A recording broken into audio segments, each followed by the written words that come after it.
Good morning, USA, GB, and AUS Australia.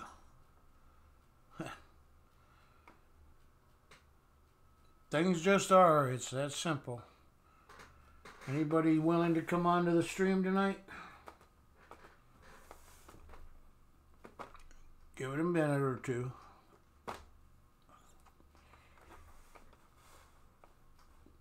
Hello.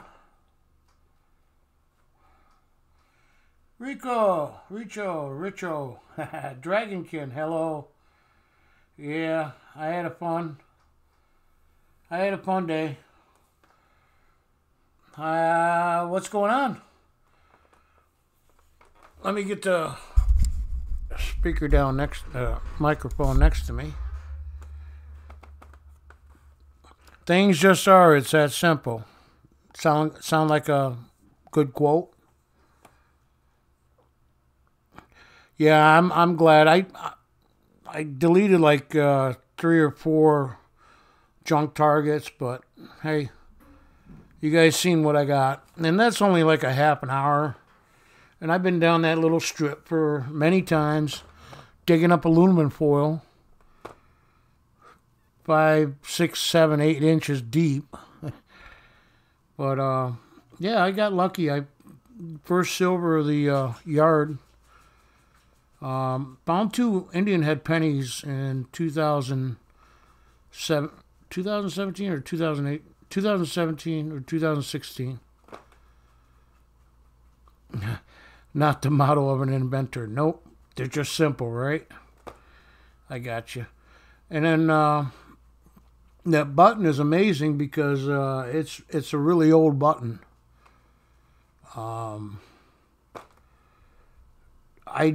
I haven't found very many buttons in my lifetime. That's probably about my 3rd best old button I've found. Stop. Thank you. So, where is everybody tonight?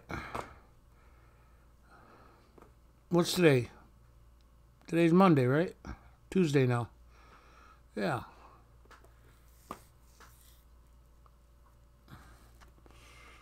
Anyways, got 3 people showing.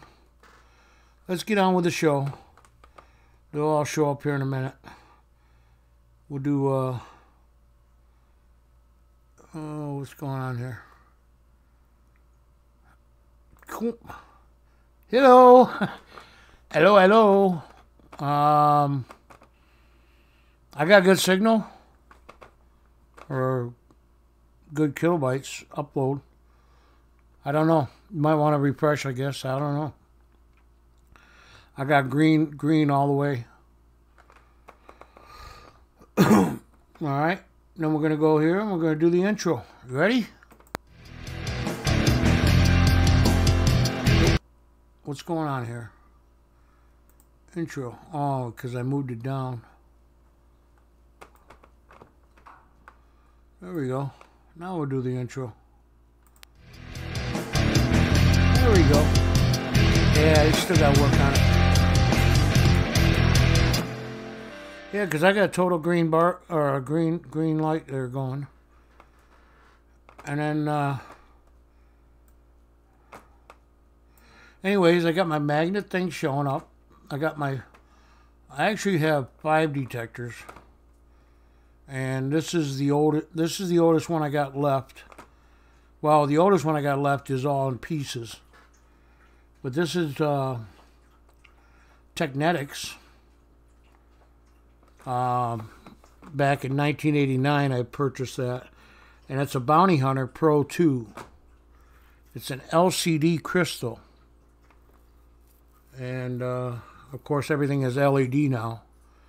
Well, back when they were starting making technological advances, they thought it would be cute to put LCD on it. Well, the LCD doesn't work anymore. And then a few years back, 2015, 16, somewhere around there, it started acting up like there's a short in there or something.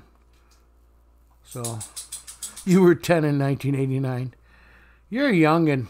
I'm sorry. In 1976, I was 10.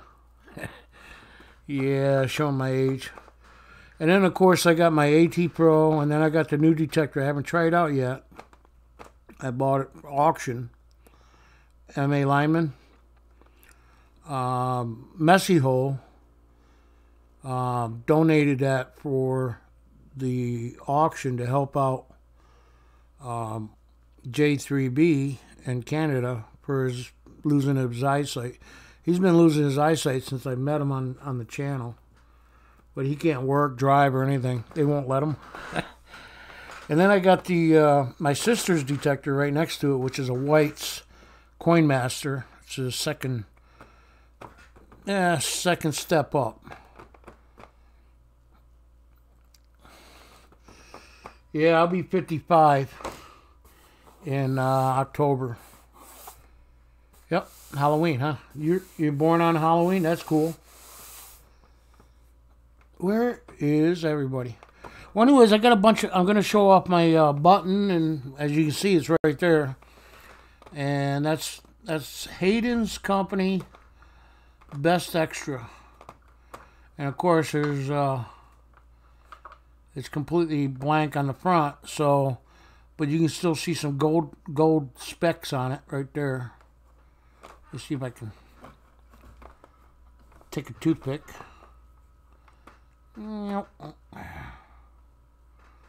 Stop moving.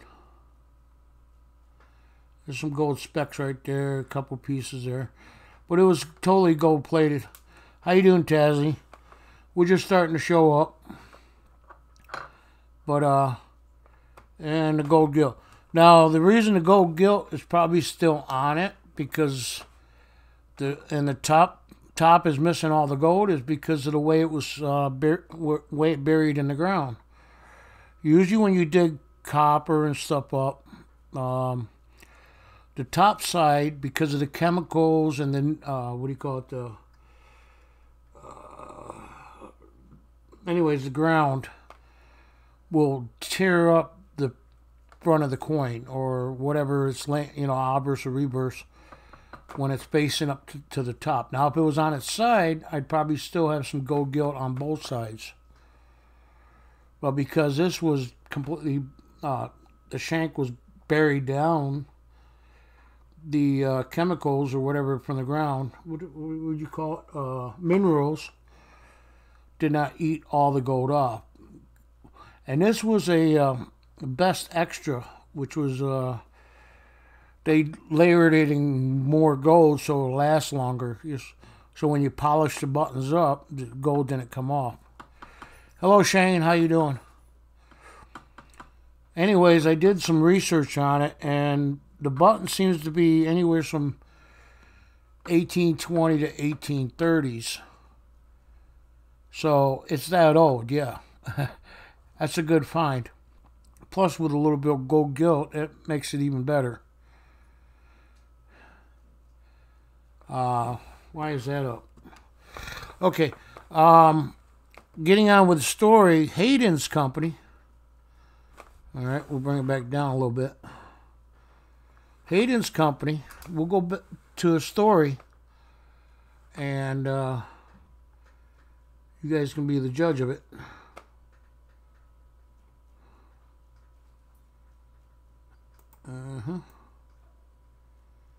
Yeah, gotta do it right there. We'll open that page up. Why is that? Okay, because it went in the wrong spot. There you go. All right, here we go. And we'll go to the Scoville manufacturer. All right. Here it is. Okay, you ready for this? And the loop tech, that's awesome. Yeah, actually, yeah, standing erect, they call it. Or it's kind of funny, but yeah, it's an erect shank. Or I should say the shank's not flattened out. Thank you, Shane. All right, here we go. This is the Scoville Manufacturing Company. We'll go to the top, and it says, Brothers Abel and Levi Porter teamed up with the Gallery brothers, Henry, Silas, and Samuel, in 1802. They formed the Abel, Porter, and Company. The company began much of the same way as Benedict and Burnham. Okay. Their primary business was manufacturing of buttons from sheets of brass. In 1806, Levi Porter sold his interest in the company. 2 years later, David Hayden, 1808, was taken into the partnership. Okay. And that same year, they erected a larger facility. And they switched from horses to water to power and run the machinery. So they no longer used horses after 1808, somewhere around there.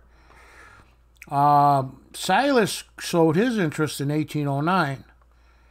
And in 1811, with all the original partners completely retired, they formed another partnership. Was formed by Leavenworth, David Hayden, Lamson, Scoville, James Mitchell Lamson Scoville, under the name of Leavenworth, Hayden, and Scoville. We're talking 1811. Now in 1820, Israel, Holmes both entered the employment of Leavenworth, of Hayden, and Scoville. Traveled to England to procure better machinery, so they went and bought some new machinery to make buttons. Now you gotta remember the war of 1812 with the British and all that. This is after the part. It's 1820. So we're friends with Britain, but we finally took over even after 1776 when we signed the Declaration of Independence. We still ended up in a war with British over stupid crap, taxes, whatever. So in 1829, Hayden's interests left the company. They decided to do something else. So the buttons made, and here's a well-known fact. In 1829 or 1830s, if you're a metal detector, they didn't have names on the buttons. They were just designs on the back. So on the back of the button, or the reverse, if it had names on it, then that would be anywhere from 1830 and up, to present day. The Scoville Company still operates today, or at least under the Scoville name. So anyways, that's that. Now let's go to the biology, whatever, biographical, whatever. Anyways, we'll go down here. Originally, they used to make wooden buttons too. But Leavenworth, David Hayden, while the last named at the early day was called Experienced Button Maker. Mrs. Williston earned her first honest penny by covering wooden buttons, but the button maker's Waterbury can be traced even further back of the Waterbury Company. So you're talking early 1700s. But the machinery is still being held by the Hayden Company. But it's the Mr. Joe Hayden in Haydensville, Massachusetts, which are cousin, blah blah, to Mr. Shepard Hayden, so on and so on. They have the machinery, the original machinery that made the buttons back in the day. So very interesting. The button is actually 1830s. At the least, because going back to when Holmes or Hayden's left the company, they went into doing photography, starting to do plates instead of buttons. So that's when Hayden's, because there was a lot of demand for photograph plates. The old vintage cameras where it go big old flash powder, and you put your sheets in, and you take what do you call it? Anyways, it's on glass sheets and stuff like that for photography. And it was called, what was it called? Optical Company in 1871, and became the primary manufacturer of it. It's pretty interesting stuff there. So let me go back to where I was. Shut that. There you go. There I am. So that's the button I found, and that's the history of that type of button. I see 6 people in here, but nobody's talking. Or are you just listening? Which is good, because the more you listen, the more you learn. And then I got a cool little thing going on tonight with treasure. No, I'm nothing like Riser's Treasure Emporium. But this, I don't know if anybody's ever heard of the the treasure. Anybody ever hear Forrest Fenn? Supposedly there's a buried treasure box out there somewhere, written in a poem from this what do you call it? Freelancer, traveler, and all that, with priceless items. You have heard of Forrest Fenn's treasure. Now, I've heard about it a long, long time ago, and it's interesting. But to come up with the where the starting point is and where the ending point is, and nobody's ever found this treasure. So to me, it's like Oak Island, which I'm pretty sure the treasure is gone. It was gone 200 years ago, before they even started digging holes on Oak Island or destroying the property with bulldozers and everything else. And what you see on Oak Island, the History Channel, yeah, none of that is. The finds are there, maybe, possibly true, but it's not in order of they found it, because there's showmanship. They're trying to get viewers, which makes them more money, advertising, and everybody's glued to the set. Kind of what us creators are doing. We're trying to present our channel and talk a long tail. Hey, there we go. You're from Nova Scotia, Micmac Metis. Yeah. I have no idea what Micmac Metis means, but yeah, it's all gone. For metal detecting, that's a great property to detect, the island, if you get permission like they got. But that's about all they're gonna find. Is the hold on, my words are gone.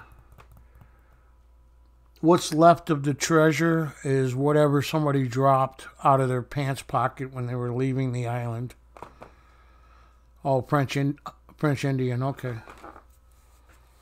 So you're from Nova Scotia? That's cool. Yeah, I love the Oak Island, video, the history story, but I remember back in the day when they came out in Reader's Digest about it. And that's you're talking, 70s. That's when I got into treasure hunting and metal detecting and bottle hunting and bottle dumps, and oh yeah. Those were the days when I was younger. I could do all that crap, but I couldn't even go out for more than a half an hour before I was dying. Two Oak Islands, yeah. Well, it's no different than we have a treasure island here. Did you know that? We have a treasure island in our Oswego County area. Back in the day, we got a French fort called Fort Ontario up from Lake Ontario. And in Rome, we had, it was a French fort.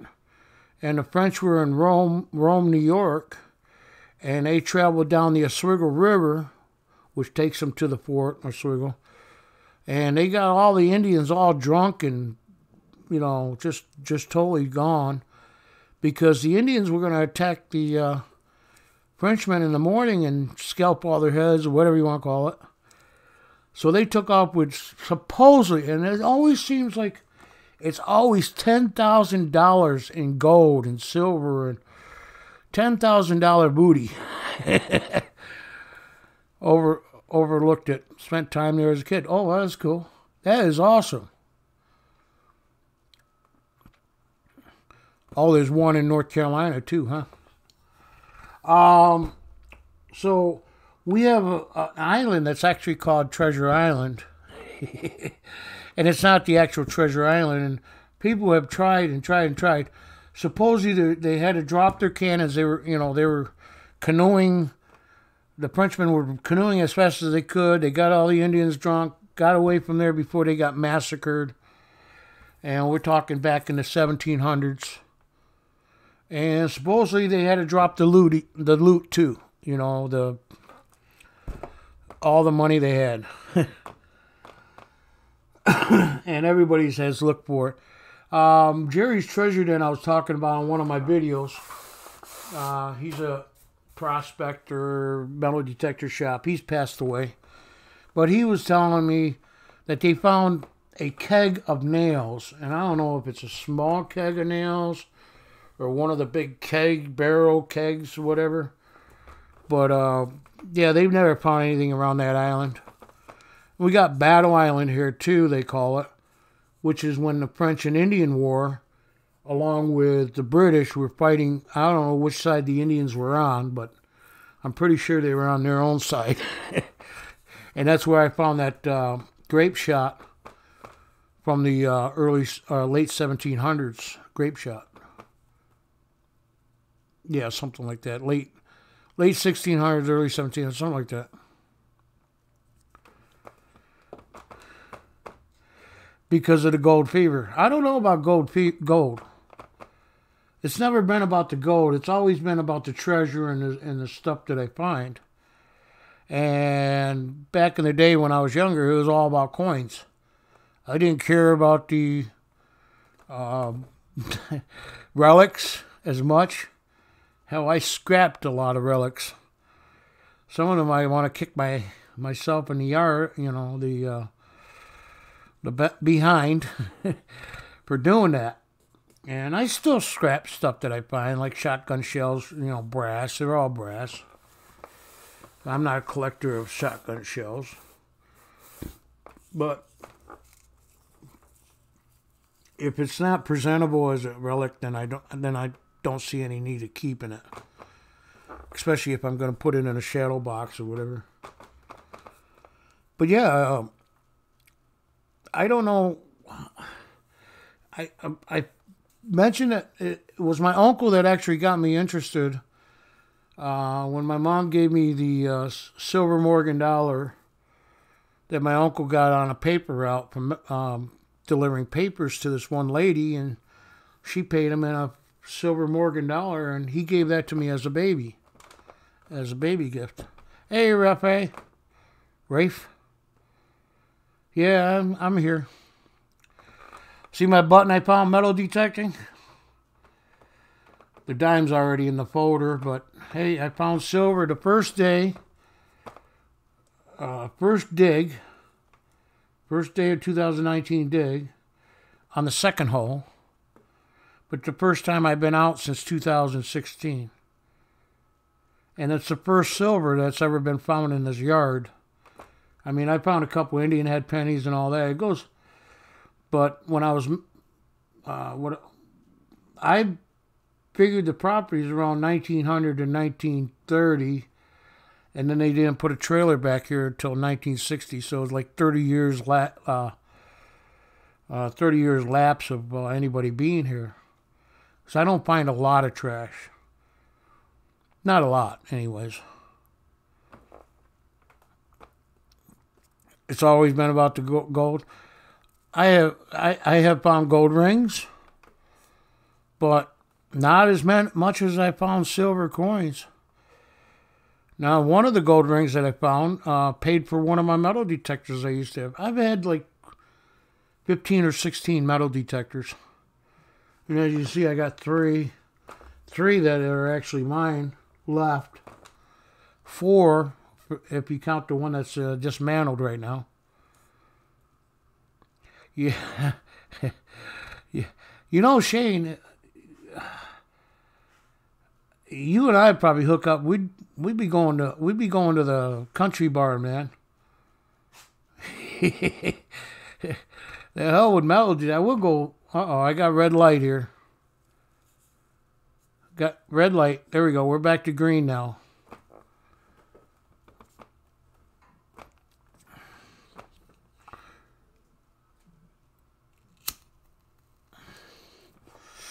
Well, I got my redneck cup up there from Amy. You see that up on the refrigerator?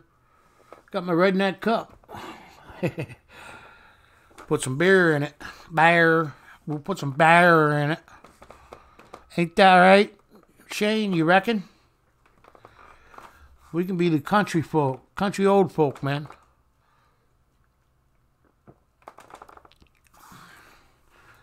Yeah, I wish it was gold. That'd be worth a lot of money. It's got some weight to it.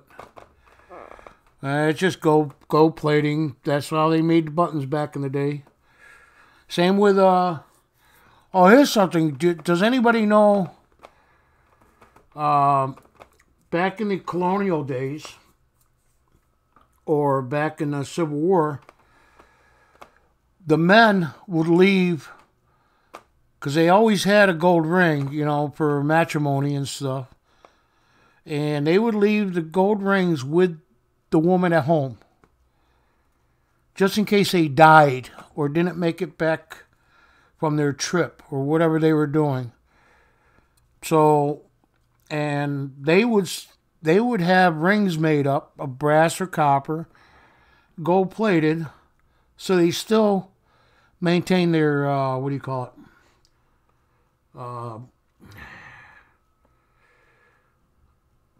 To be faithful to the woman that they had to leave behind to go do what they had to do back in the early days. And that's why when you a lot of people go out to the fields and stuff like that, you find gold wedding rings that are plated and not real gold, because they left it with the women. So if they ever passed away, the woman would have money or something valuable to have money to survive on. It's a true history thing. So when you're out there metal detecting, you're going to find a lot of copper and brass rings with gold plating on it. You know, wedding rings. And those rings are all pretty much gone. Might get lucky. But yeah, that was the way it was back in the day. And the reason why they put holes in the coins back then was, instead of putting their stuff in their pockets and stuff, they always sewed it to the inside of their jacket, the coins. So they had to put a hole in it. Other reasons why they put a hole in the coin is, let's say they built a house. The year that house was erected or built, and you'll find a lot of coins that have square holes in it because it's a square nail they used. And they'd nail it above, just like a horseshoe. Like my horseshoe's up on top of the door. You can't see it. But they would nail it to above the entranceway for good luck. Sometimes they put them in coins in plaster of old houses. When they plastered the walls with the plaster, they would hide a coin of the year that building was built or the house was built, and they'd put it into the wall. And when the houses get destroyed, you find it. Hit silver. Yep, second target in. I got to tell Jim to get his butt over here. Give me a second.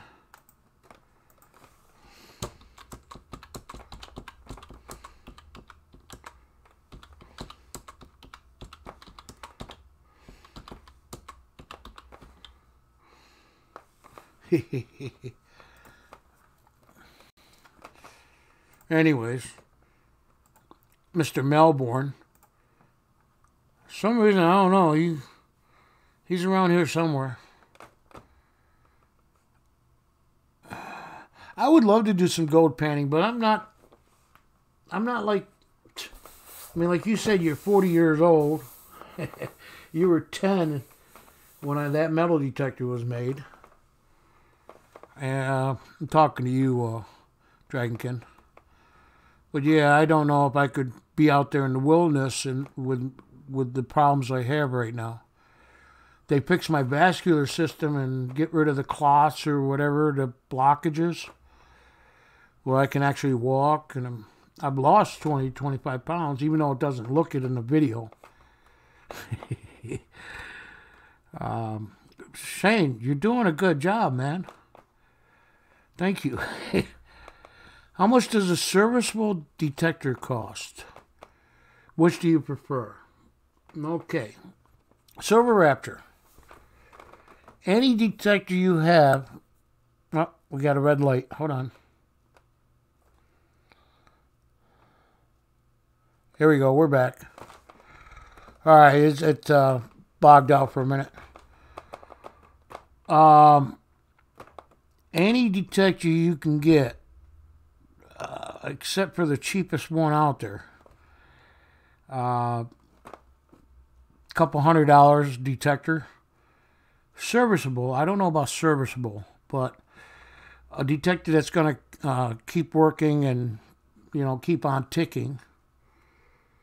The whites over there, the Coin Master.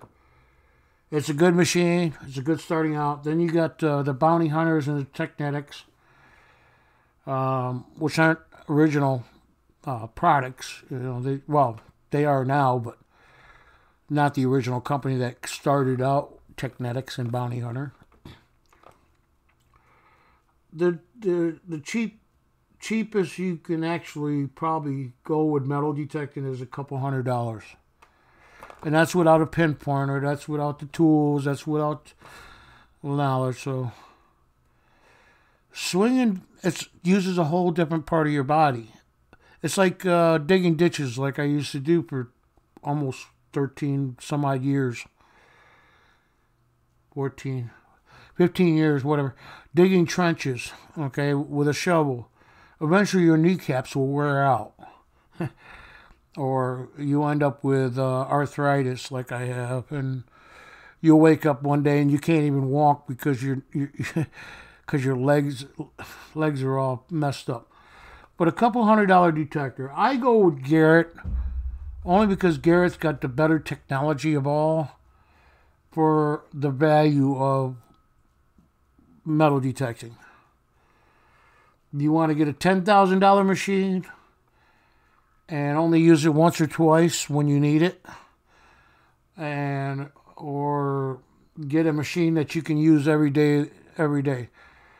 The AT Pro is like $600, but it's waterproof. You can go all over, it's any terrain you want. Whites suck, BC coins. They suck. I don't care what you got to say about it. They suck. And besides, that's not a bad word to say on here because it's actually in the dictionary. So there's a couple other things that they don't want you to say. A Garrett 250. Yeah, the Garrett 250, it's just like this 350. It doesn't give you the numbers, which is another thing which is nice to have too. But I can tell you all about White's BC coins if you want. About how crappy they are.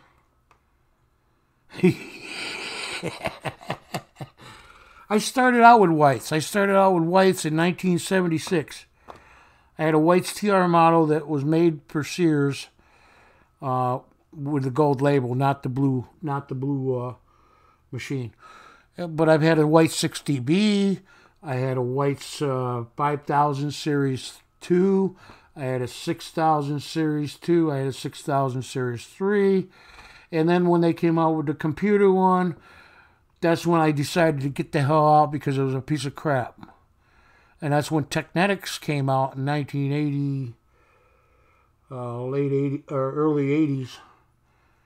And they ended up going bankrupt. And First Texas took over Technetics and Bounty Hunter, which is what Technetics owned at the time. No, that's fine. You know, I'm not going to change your mind. I'll just tell you how crappy it is because my first target, or that first detector I had, wouldn't even go less than a half an inch in the ground. And that had to be on a good day. And it had to be really moist because if it was dry, you couldn't pick it up unless it was on top of the ground. And it's an old TR model. The White 6DB, the first thing I found, and it took me an hour at that hole trying to find the damn thing, and I mentioned this in one of my videos, was a nail. I was just about quit metal detecting. I was like, screw this. You know, screw the light bulb. Yeah, forget it. How you doing, Chris? Did you get something? I went out and I found a silver dime today, or sometime today. It was actually yesterday because it rained all day today, and I had to get an editing program to splice all the footage in. Close enough. But yeah, I got a silver rosy dime, and I got this beautiful button right here. Flat button, 1830s. Which is about what it is, 1830s. Because they passed a law where they had to put the back marks on it. On all buttons after 1830s. So treasure shows, what did you find?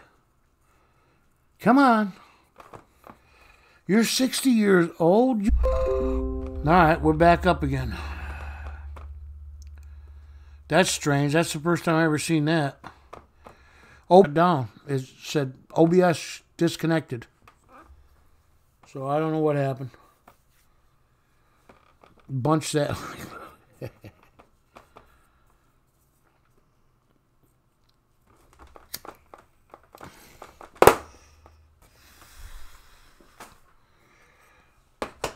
Anyways, I was going to tell you a story about Forrest Penn. Anybody interested in listening to this story of Forrest Penn? It's a treasure story.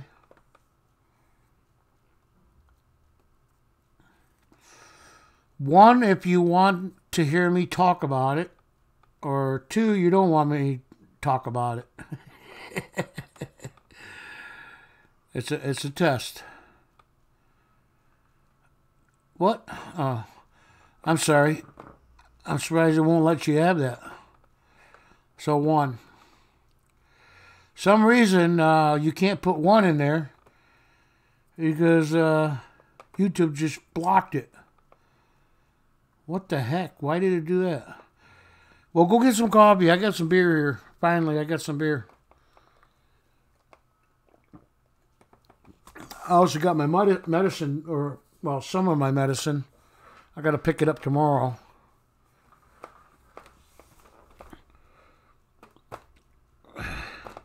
He says he's a redneck. He tries to talk like a redneck, but I can do it much better.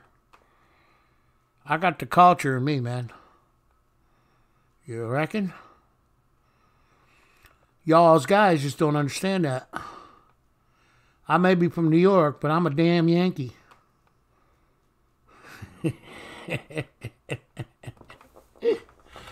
Tennessee.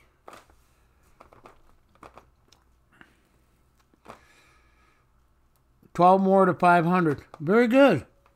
I can't give you any more subs. I mean, you got the 4 subs back from my channel when I came back. But when I lost my channel, a lot of people deleted the channels no longer listed like mine. And that's how I lost 30 subs. But I'm at like 912, so 88 more to go. And of course, it's probably not going to happen overnight. As far as starting up the monetization on the channel. But hello, Reef. What's up? We got 6 people in here now. We're gonna go to hit the like button. Yeah, I don't want to see it. All right, here we go. We're gonna read. We're gonna do Forrest Fenn. You can read along with me, just because. And choo. There we go. And I go. Doom. Okay.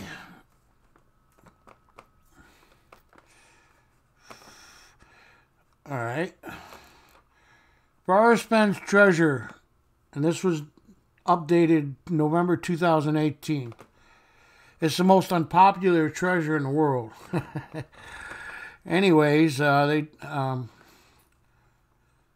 Forrest Fenn was a pilot of the United States Air Force, and he was awarded the Silver Star. True. The military's third highest personnel decoration for valor in combat, for his service in the Vietnam War.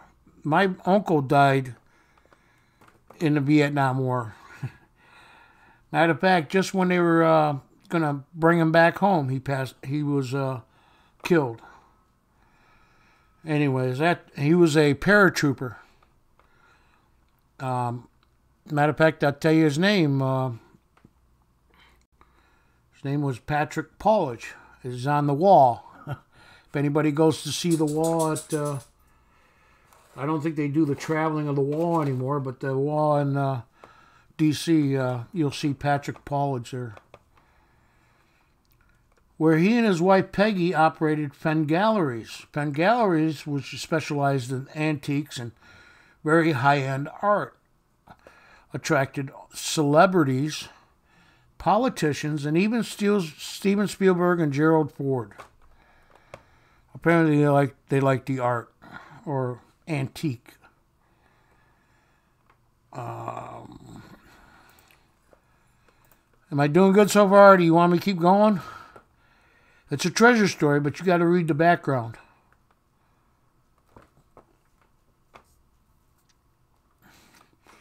There you go. All right, because I used to treasure hunt. I used to look for the Loomis Gang treasure, which was related to Jesse James' gang, and they were a gang. Go on, okay. I just want to make sure. I don't want to bore anybody. But anyways, an impressive personal collection of historical artifacts, such as the Sitting Bull's original peace pie, I'm pretty sure that's pipe, and a mummified falcon from the King Tut's tomb. Boy, we raided everything, didn't we? Whatever we could get our hands on, we stole. I mean, put into museums and stuff. In Lazaro Pueblo, it has been criticized for excavating the site, which had been home of the Tano tribe and abandoned for over 300 years ago. Yeah, archaeologists, imagine that. They're thieves. They dig people's dead graves up and they desecrate it. You know, us treasure hunters, I don't think anybody's stupid enough to go and dig up dead people. It's just not right. Okay. Anyways, in 1988, Fenn was diagnosed with terminal kidney cancer. Well, back in the day, everything was terminal. And that's 88, so today it's probably could have saved him, right? But he planned to hide over $1 million worth of gold nuggets. Well, what is $1 million worth of gold nuggets back in the 80s which was only worth $300 a troy ounce. Okay, the people that are in here that are gold panners and stuff, how many nuggets would that take, or how many grams would that take to be over $1 million? Just saying, you know, worth millions of dollars in gold nuggets, gemstones, and antiques. I could see the gemstones. Diamonds back in the day used to be very, very expensive. And then you had opals. You had, you know, some gems were worth a lot of money back in the day. Now we can duplicate it with glass.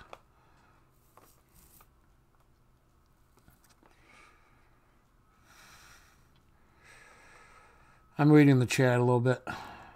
You have been to the wall at the DC? Yeah, I'm on one of the, or my uncle's on like first 2 or 3 sections of the wall, because, you know, it's like a kind of like a L-shaped type wall type deal. But anyways, it's like, but it's Patrick Paulage. If anybody ever wants to see, he served the country well, you know, for even though it was Vietnam. There's a lot of people that's looked for this treasure. You know, that reminds me of the video. It was an old video, Mad World, and everybody trying to. I think it probably was based off of this freaking Forrest Penn, and nobody really knows where his poem starts or ends. For 800 ounces of troy. Could you fit that in a 10 inch by 10 inch box to get 800 ounce troy of $1 million US at $300 at $360 an ounce? Because that's all it was back in the late 80s. That was when silver went up to $70, almost $80 an ounce. And gold was like standing at like $360 an ounce. I know because I was there and I've been there. I sold my whole silver and gold collection that I had in 87 or 88. Well, yeah, he had gems and jewels, or gems, but it's only in a 10 by 10 box, 10 inch by 10 inch, which you can't see my hands, but you just think about it. That's a small little box. How you doing, Detecting Daddy? Did you enjoy my telling you every single coin you had?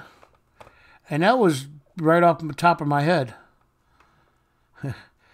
Worth much more than weight. Well, rubies, but it didn't mention anything about rubies, but they did mention sapphires and diamonds. And diamonds ain't worth as much as they used to be back in the day. And they'd have to be really a good carat to be worth a lot of money. And being that they had a gallery, yeah, possibly. That was awesome. Yeah, that was off the top of my head. Except for that one coin, you didn't you didn't pick it up or anything. You just touched it and then went on, kept going on. So I couldn't tell you what that coin is. If you want, you can send me a picture to my email, and I'll identify it for it. But I'm pretty sure you'll figure it out. 3 good rubies. Okay. Well, it doesn't state that here in this little pamphlet. Okay. Anyways, he was. I'm going to go on with the story. And antiques. What type of antiques? Little tiny, like Sitting Bull's peace pipe. That would fit in a box, right? Or is that too long of a pipe? Because every cowboy Indian peace pipe is yay long. I don't think that'd fit in a 10 by 10 box. Now, they say somewhere in the Rocky Mountains, which is roughly 1,000 miles between Santa Fe and the Canadian border, which would be Montana. So a lot of people think it might be in Montana. Other people think it's in the Grand Canyon. So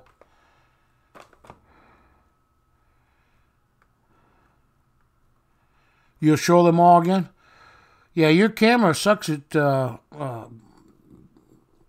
getting a good picture. Like I said, I could just barely catch a glimpse of it. And I can't tell you the dates on the Asian coins because of the... I'd have to have the actual, 4 or 5 things, what do you call it? Hieroglyphics that they use, whatever. They're writing. They're pictograms to actually look at it.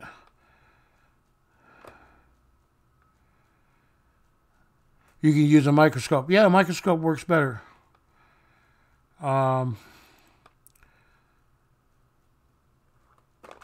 There's Jim. I told you to get your butt over here. Took you this long. I'm talking about a treasure. Not like that gold nugget they found in Australia worth $250,000. Or was it more than that? Oh, wow. Right there in Australia. But, of course, you needed an excavator to dig that up. All right. So, anyways, he survived the cancer. He sold the gallery and waited till 2010. And I remember the story. Not very vividly, but I remember the story about it, and I was like, horse shit. Horse crap, horse poop, whatever. But anyways, his motivation for hiding the treasure at the time were to encourage families to enjoy the outdoors as well as give people hope during the Great Recession. Well, there was no recession going on in the year 2010. The recession was already from 2005 to 2010, and we came out of the recession. So 2008, 2009 was the worst, when diesel went up to, and gas went up to $5 a gallon. That's pretty bad. And that's when I lost my company that I had been going on for 3 years in 2009, because I couldn't afford to fuel my equipment that I had. And I had excavators, trenchers, I had plow, I had air compressors and all that. Everything ran on diesel. My work truck was a diesel Ford F350. It was a 10-cylinder. Yeah, it cost. I lost a lot of money. You went out of business in 2008. Yeah, the economy went to crap. But he waited until 2010 to finally hide the treasure, which was after the recession. So I don't know what's. I mean, I would have. And then his clues really stinks. But anyways, to encourage him. According to Defend, the treasure chest is a 10 by 10 inch bronze 12th century Roman box. Well, the box is actually worth a lot of money. And he says it weighs about 40 pounds, fully loaded. He said he made 2 trips to hide the chest, and a second to carry the contents. So he took the box, then went back. So, okay, the box weighs 40 pounds. And then he went and took his valuables. Okay, there was pre-Columbian, Incan, and Mayan figures in it. Well, those are priceless. Those need to go in a museum, not in a freaking treasure chest or whatever. 17th century Spanish gold and emerald rings, rubies, diamonds, and sapphires. So there is rubies in it. Now, if it's blood red rubies, those are worth a hell of a lot more than diamonds. And if anybody doesn't know, diamonds is the hardest gem in the world, or hardest substance in the world. Rubies is second to diamonds. And sapphires, you can find them all day long. The blue sapphire is very, very rich. I believe they're good rubies. If they're red rubies and not the junk ones. All right, let me read the chat a little bit. Ain't been to D.C. in 27 years. I've been to D.C. 3 times. I've been to Niagara Falls 3 times, and it's not too far from me. And it's probably further from Tennessee to Washington, D.C. Andrew, hey, how you doing? Yeah, the gold nugget. Yeah, that was an awesome. That's the biggest nugget in the world, and they still haven't found a price what they want to sell it for. Sorry, I'm going back on chat. I was like, Wyoming went into shock. All right. Oh, you'll be fine. I don't know what happened, Jim. Just rest up, kind of like I did.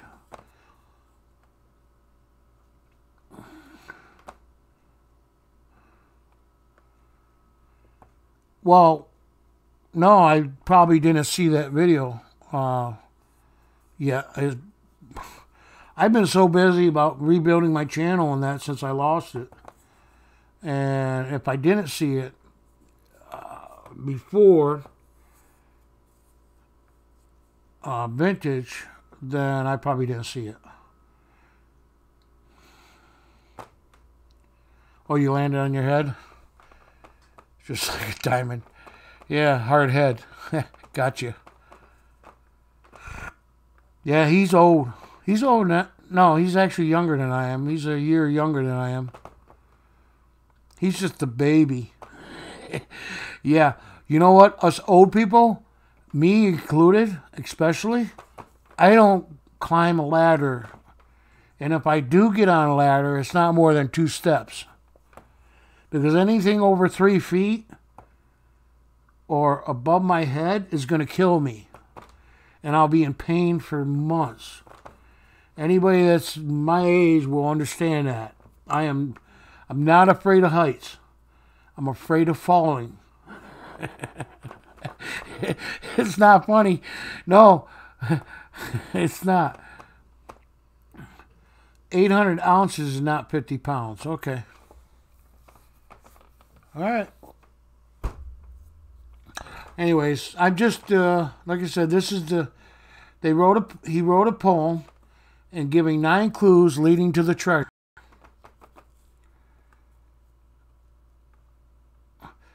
Oh, and there was no proof that Penn has hit it, but the chest is no longer in the house, so the chest is missing. So he hid it, just like I'm going to hide my treasure before I die. So, and I won't leave any clues or make a poem. I'll just make sure nobody else gets it. I have nobody to give it to. My treasure, which ain't crap anymore.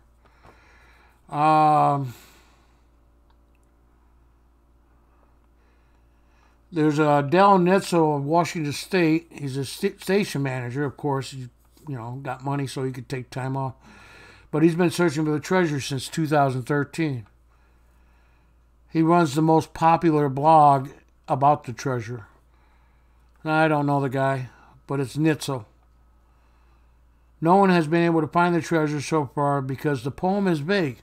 The poem is vague. Unless you absolutely know this guy that buried this treasure, when I go to read the poem, you tell me where that golden chest or bronze chest is with all this treasure is. Give me the map for your treasure. No, I'm trying to make sure nobody ever finds it. Because when I pass, I'm being cremated, so it's not being buried and take with me. It's not going with me. Just saying. Sorry, Shane. Besides, by the time I get done giving everybody everything I own anyways, I probably won't have anything to bury anyways. Good night, Rapture. You were wrong. What do you mean you're wrong? I don't know what you were wrong about. Anyways, take it easy, Silver Raptor. Thanks for coming. All right. Let's get on with this story. It's a long story. Treasure hunter was taken on a life of its own. Hundreds of devoted hunters gathered. I asked a question earlier. Did anybody ever see It's a Mad, Mad, Mad World or It's a Mad, Mad World back in the 80s? It might have been around the 80s. Yeah, I'm pretty sure it was. It was with a bunch of stars, and they went and looking for a treasure. It was underneath a palm tree. X marks the spot and all that. It's kind of like a treasure map. And everybody was going crazy to find the treasure. You love that movie? So did I. I mean, I watched every treasure movie out there.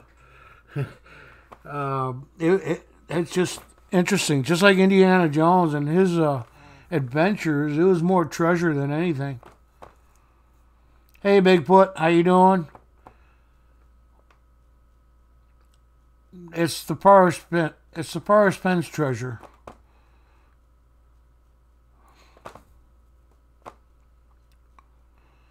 Iceland. See, Rafe or Rafe, Detecting Daddy, would know what those coins were because he's from Iceland. How many kronos does it make a penny? Is it like 10 kronos or is it like 1 chrono to make a penny or a cent?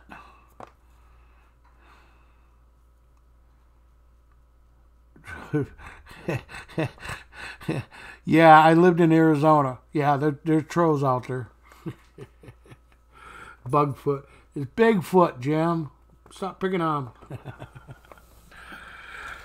All right, anyways, there's 4 people that have died while searching for the treasure.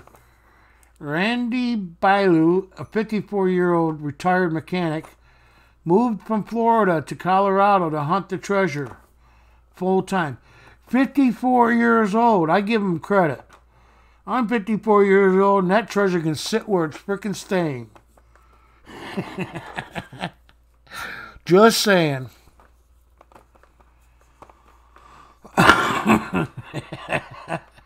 Somewhere. I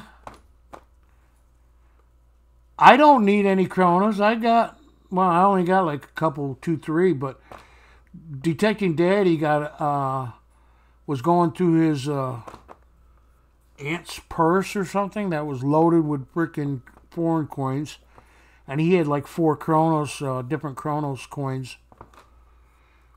Yeah, it says island on it, but it actually represents Iceland.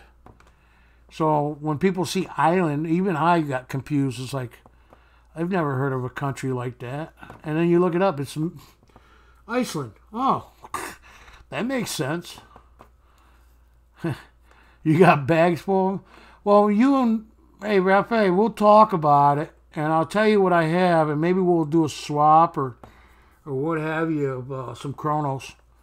That way I can fill my collection of ones I don't have. You know, we'll work it out. We'll just email. No, not Denver. I think is it Denver or Colorado? He does have a claim, but I don't know where it's at. Or he mentioned it.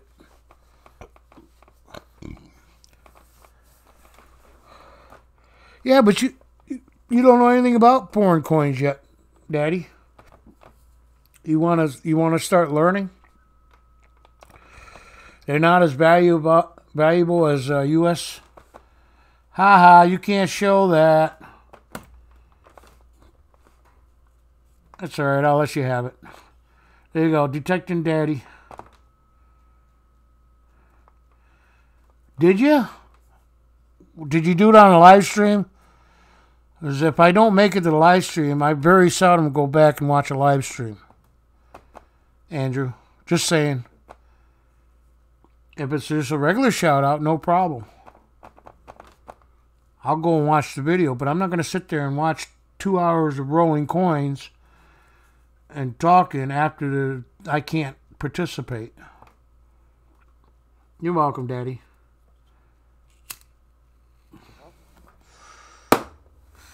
All right. Well, anyways, his wife reported him missing a few days later, so he didn't last long.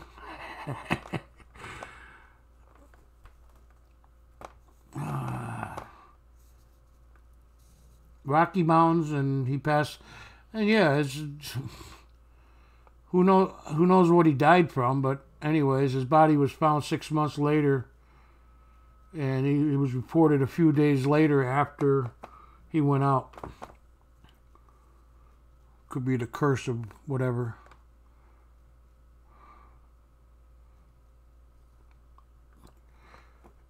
If it's on a live stream, I'll go and check it out. I'll give you a comment, but I think all mail calls should be done as a video, not on a live stream, because not everybody can make the live streams. Like I didn't make it today. I slept all day.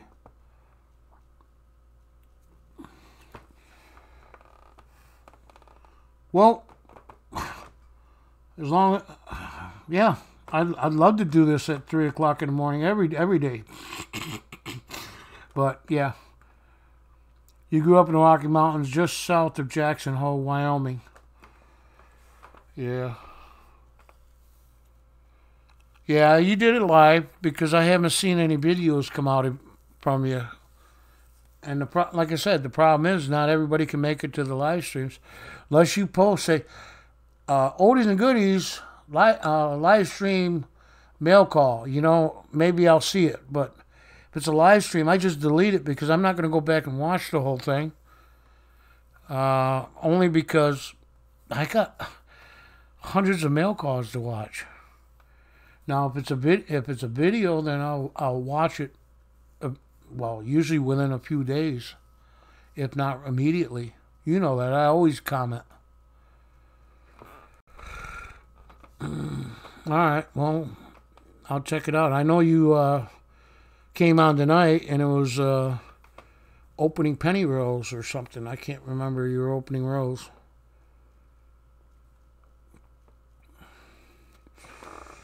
To this treasure map, it's not a treasure map. It's a poem. And I don't need to email it to you.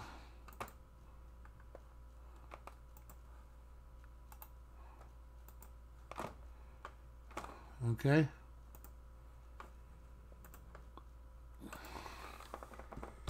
This is the page it's on. Just click on it and it'll take you to the link, or take you to the thing. And then there's a place where you can click on the poem, which gives you the treasure map. But you're in Massachusetts. You're not going to the Rocky Mountains, are you? It's on YouTube somewhere. All right. Well, I'll take a look at it, Andrew. It's fine. It's also not, like I said, they don't, half the time they don't make it to the live streams. I know, that's right. I seen you on SJ. You were telling her about you gave away gold, and I think it said gold and silver giveaway and stuff. All right. Let's get back to here. All right. Well, that's Randy Bailu bit the dust trying to go through New Mexico, which is Painted Desert. Has everybody ever seen the Painted Desert? Has anybody ever been through where the Painted Desert is off of I-40?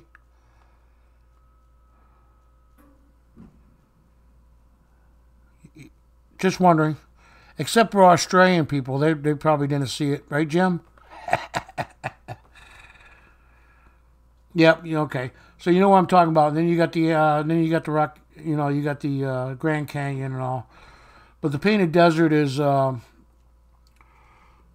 petrified rocks and all, and it's just beautiful area. There's actually a park there where you can go and visit and all stuff. So anyways, he was reported missing in New Mexico. And then the 53-year-old tried. Oh, these guys are suckers to trying to make money, trying to make $1 million. Treasure hunters. Oh my God, it's gold is in their blood. He, based out of Billings, Montana, filed a Freedom Information Act request to report, which revealed that Murphy had been searching for Fenn's treasure. So, Yellowstone National Park, he died. Did he die of starvation, get lost? Was it the temperatures different? What? I don't know, you know. Hey, Chris. Oh, you had to watch my first one, huh? Well, I hope to see yours, too. See no evil. All right, later, Daddy. Paris Wallace, another 52-year-old. Man, this trend is going... I don't hear anything about any young people. But this guy was a pastor of a church in Grand Junction, Colorado. He told he was searching for the buried treasure when he failed to show up for the family meeting. God knows how long he was gone for. Yeah, it's somewhat edited, but it's not. It's spliced together, and then I just added some shit. But yeah, it turned out pretty good.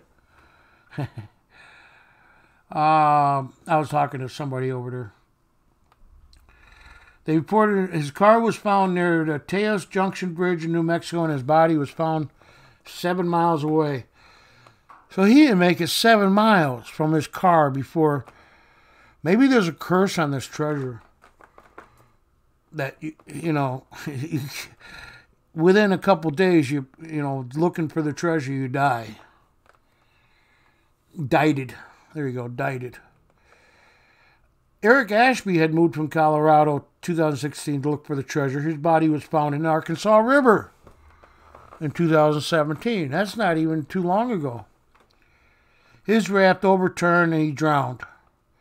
He was only 31 years old, and that's a strong, you know, young guy, 31 years old. And apparently he doesn't know how to swim.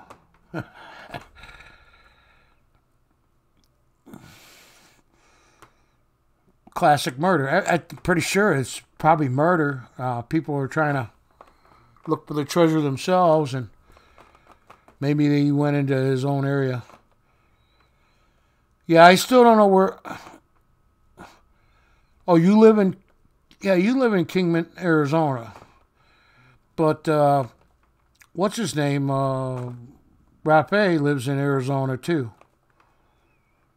I don't know where. I lived in Phoenix, Arizona, and Crane Creek, Arizona, which is just south of Apache Junction of the Superstition Mountains, the Lost Dutchman's gold mine.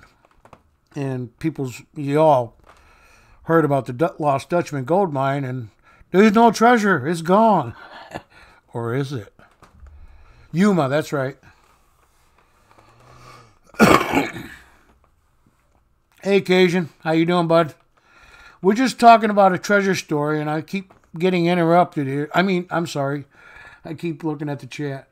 All right. Over the years, Penn has gradually released more clues after Ashby's death, which was the last 31-year-old, which was 2017.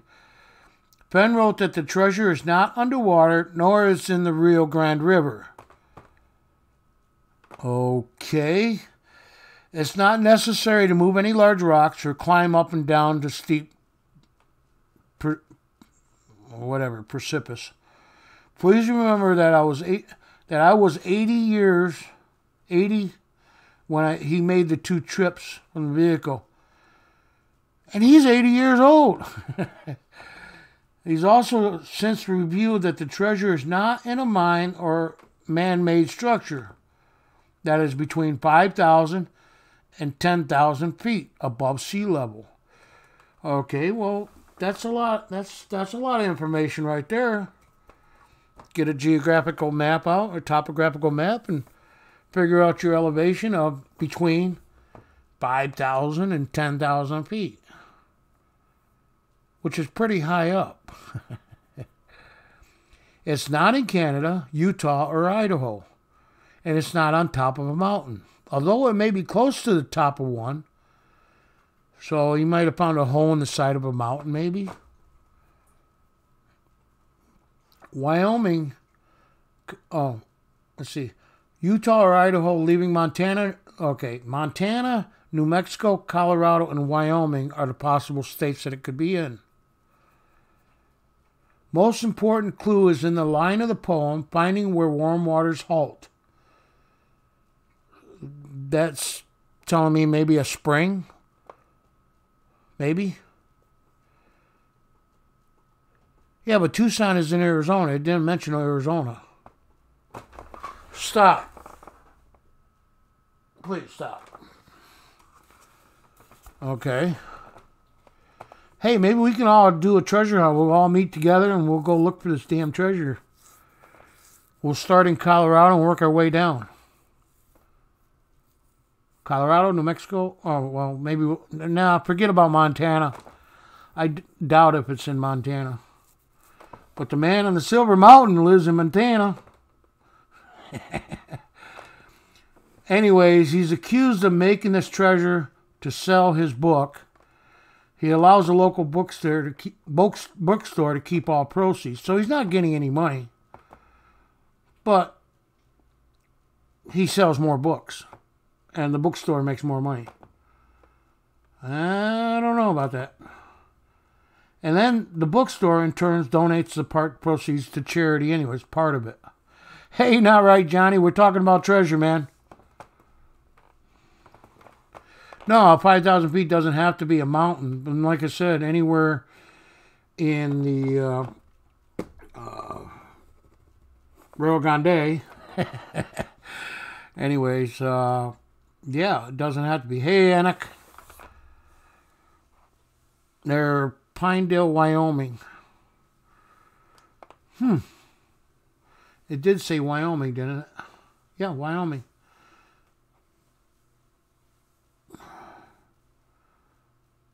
Or what are cursed. It could be, Rafe. It could be anybody that says, I'm going to go look for the... Oh, wait, I just said that. Let's go... No, I didn't say that. I'm deleting the video now.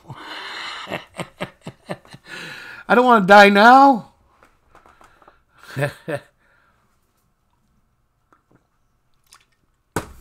All right. New Mexico State Police has asked Penn to call off the treasure hunt. When you have $2 million or so, as it is rumored to be at stake, people make poor decisions. Penn has donated to search operations for those who have died or came up missing, I would say, but has resisted to call off the hunt. In a statement, I am not sure what would it accomplish. An average of 9 people lose their lives each year at the Grand Canyon, but there is no call to close it. I have said that my treasure is not hidden in a dangerous place. So why are people searching in dangerous places? That's what he's going with. He started a manic treasure hunt, and he's killed 4 or 5 people at best because of the suggestion that there's a treasure.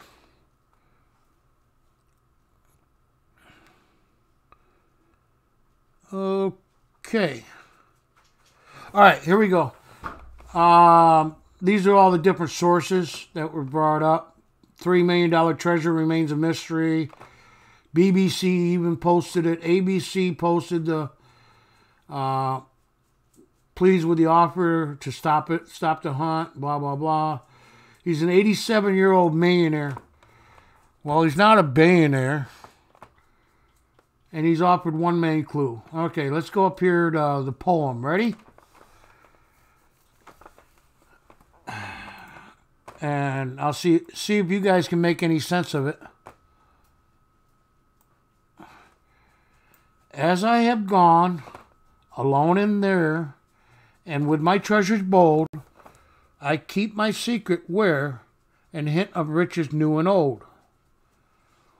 Begin it where warm waters halt. So that's a good clue right there. Warm waters halt. And take it in the canyon down.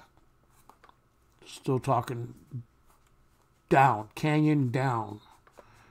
somewhat of a clue. Not far, but too far to walk. So you have to have a vehicle. Put in below the home of Brown. Okay, that doesn't tell me anything.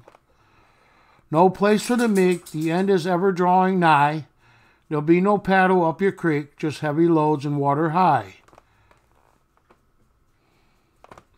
If you've been wise and found the blaze, look quickly down your quest to cease.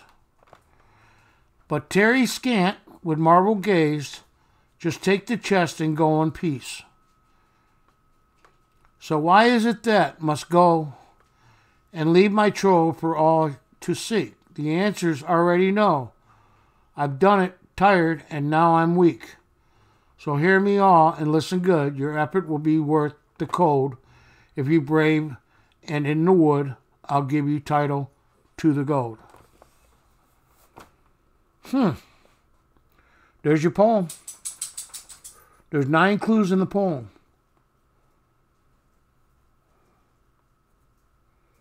And it's like a step-by-step direction is what everybody's saying.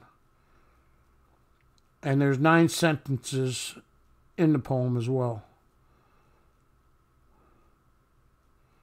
What do we have to lose? Just our life. I'm 54. What the hell? Everybody else is dying at 50-something. Right, Shane?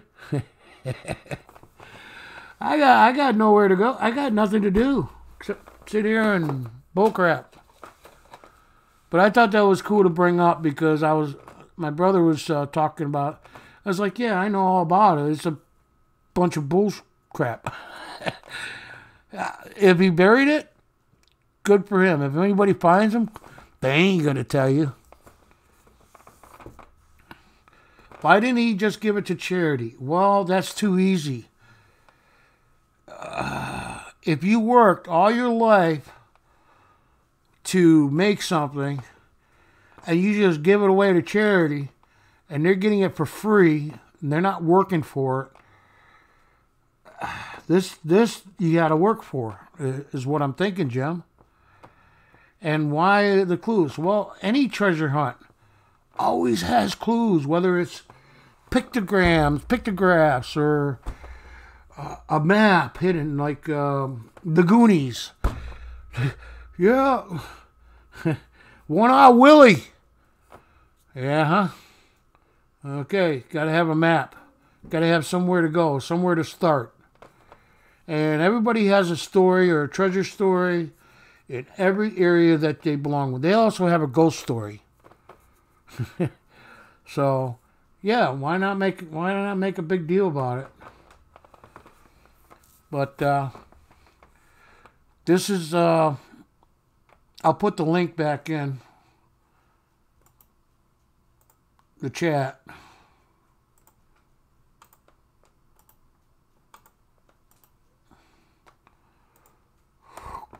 Oh, it's not a secure thing, but anyways.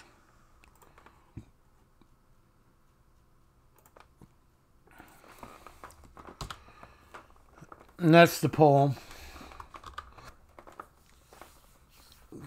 So anybody interested in going and getting a party together to go find this treasure. But most parties, and of course you watch a lot of videos, everybody's out for themselves, like the Mad World. Matter of fact, I want to watch that again. It's been a long time since I've seen that. But I never forgot it because it was a good movie. You know where the warm water comes to an end? Yeah. when the water heater stops working, when the water stops running. Yeah.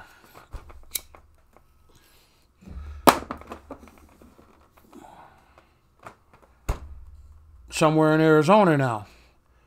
Well, you were just talking Wyoming. Now you're talking Arizona. Come on. And more than likely, it's probably property you can't trespass on because it's protected by the government, especially like the Lost Dutchman mine area. because it's protected Indian reservations and stuff. You can't even do a flyover.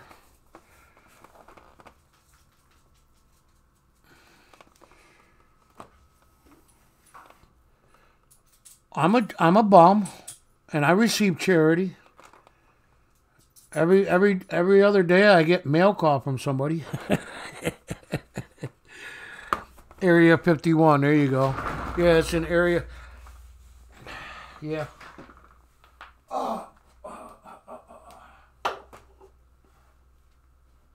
You guys want to go out? All you gotta do is say yes. I don't see you by the door. Tough.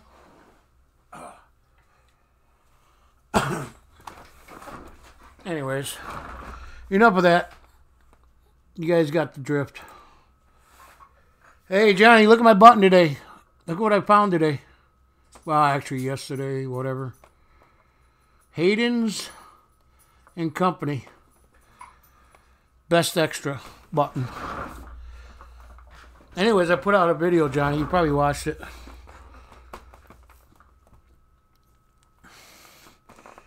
Yeah, and I got a silver dime. My first silver, my first hunt, second hole. First silver I ever found on this property that I'm living on.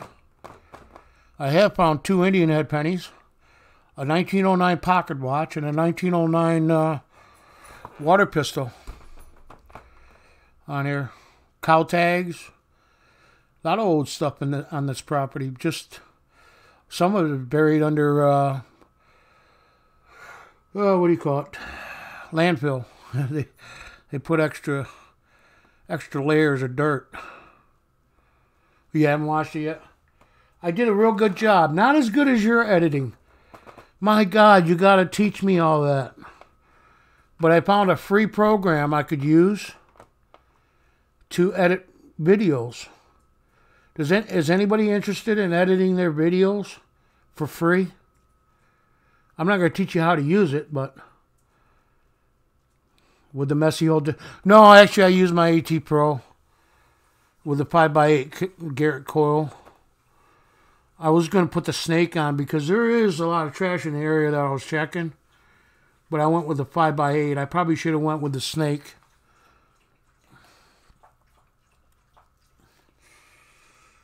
I don't know. He says it's not dangerous where you could put it. You just got to watch out for people because they're the ones that are dangerous. So I don't know. I probably not. It's just I'm just saying that like all of the Lost Dutchman Goat area and all that area is all protected property from the federal, and nobody can fly over that area. Period. It's kind of like a no-fly zone. But yet the military flies over. I did good. Yeah, I died. I was hurting. Thank you. Well, you guys are so awesome. You're awesome. Would you I'll give you the link to get to the product if you want. Just got to remember where I put it. Huh.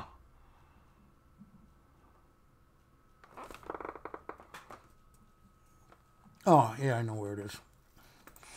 Give me a second. Oh. Here we go. Knock it off, cat.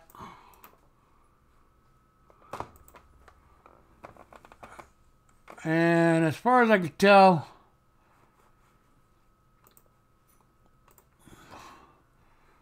it's I got no viruses or bugs from it, and it's actually a good, pretty decent program. So I'll let you check it out. Control V.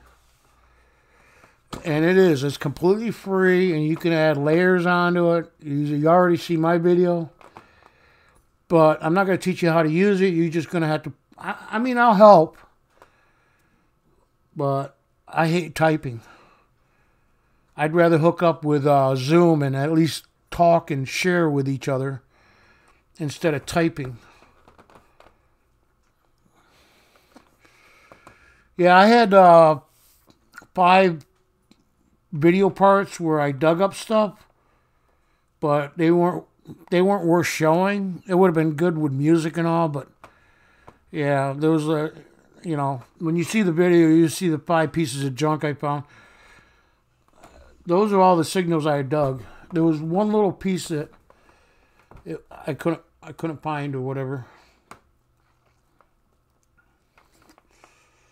And yeah, I didn't trim anything yet because on any of it. I just didn't include those videos. So I like that GoPro 7. GoPro, start recording. GoPro, stop recording. Beautiful. And I was like 50 feet away, and the camera still picked up my voice, turning on and off the video. Well, you add it. Just like a video, you add the video file, and then you add the clip on the bottom, or whatever, as another layer on top of that. And then you gotta be able to adjust the volume, because you don't want the music blaring over the top of your voice on some of it, or sometimes you do.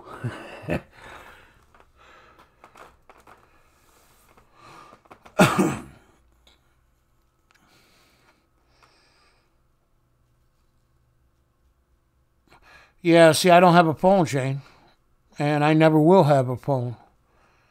When I shut my company down in 2009, I got rid of my Nextel, and that's, of course, Nextel. I didn't do any text messaging or anything like that, but I did have the two-way. Yeah. Oh, actually, it did have GPS on it. They were just coming out with GPS on phones and shit. Poop.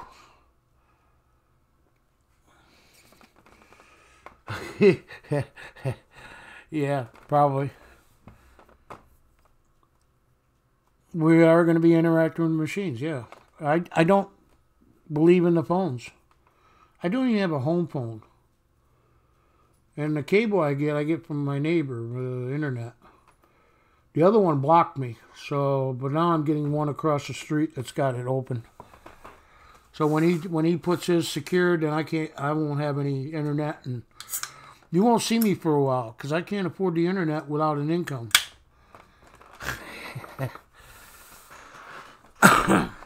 Not at $80 a month.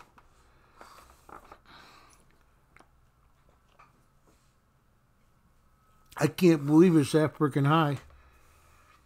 It was high to be at $99 a month when they started out the package deals. And now it's like $180 a month. It ain't freaking worth it.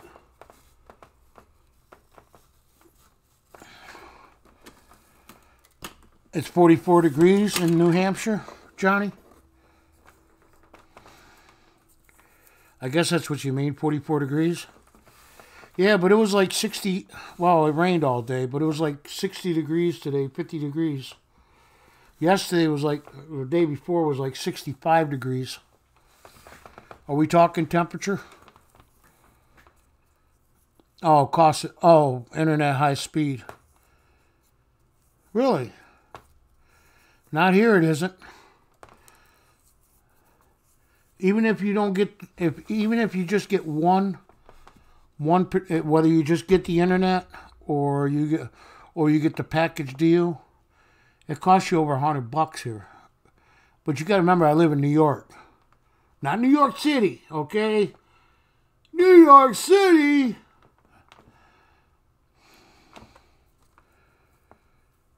Yeah.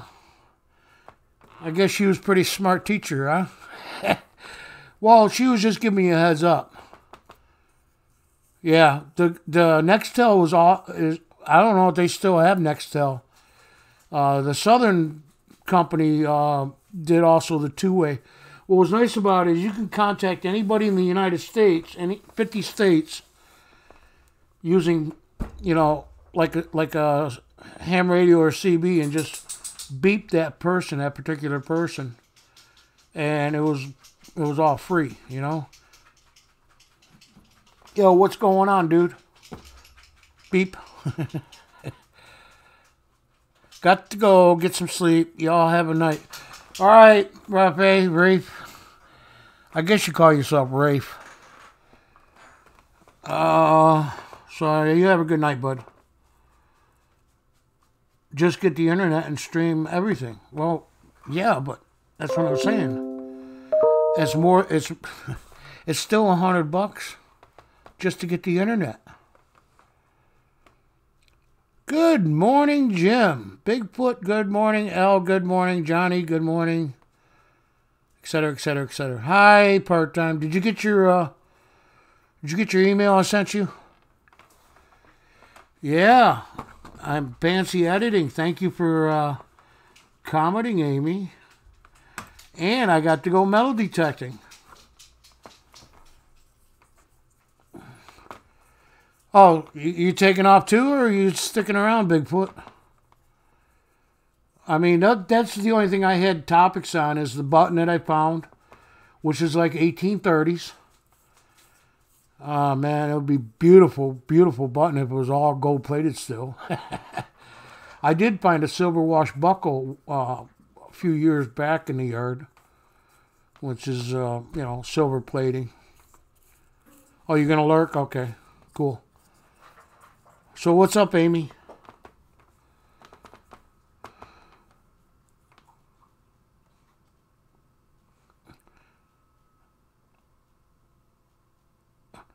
Yeah, you could talk as long as you had their just like email. As long as you had their address or phone number, you could talk to them without telephoning them. And I think the Nextels ended up doing where you could do text messaging too, but I liked it just for the beep operation. Yo, what's going on? I'm in Florida talking to somebody in Wisconsin.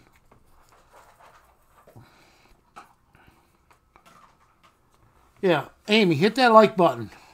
Or do I have to get K Watt up, wake her up and get her in here? Beauty, get out of it.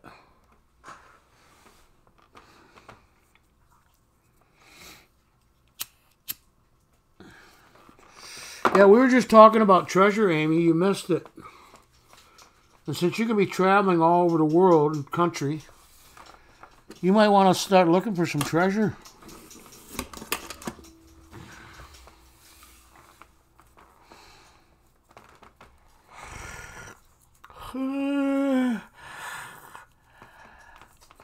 Hello, Amy. It's only 5:30 in the morning.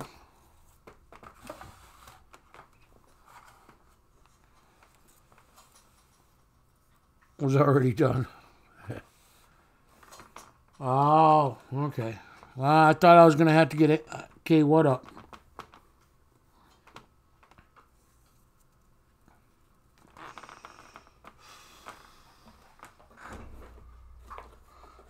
So what do you think of my button, Amy?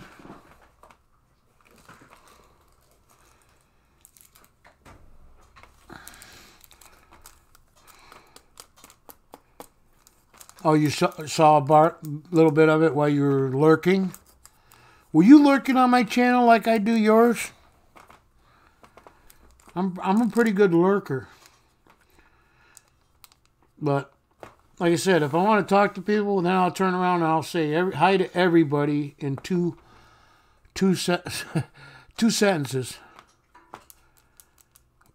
Well, I don't know. It's not lagging here. I don't know. Are you sure you're typing fast enough? I bet you if I did a giveaway, you could probably put up like 5 numbers really quick, right?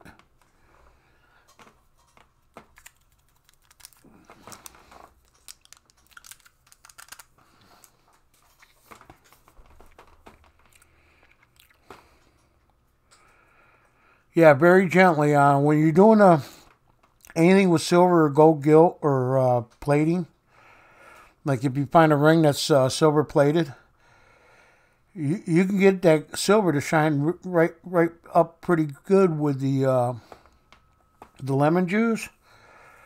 But if you brush it too much or too hard, the like paint, it'll just peel right off. And you want to be very gentle with it. But it'll shine up all by itself with the citric acid. There's another, I'll have to look it up. But there's another type of things. Hey, for a minute I thought I seen K1 in there, but it's Shane. he's bucking. He wants a blue wrench, I think. But I promised myself I want to give anybody a blue wrench and just keep everybody a virgin. Because yeah, if you went to SJ's stream tonight, Novus was timing everybody out and hiding people because they were talking bad about him.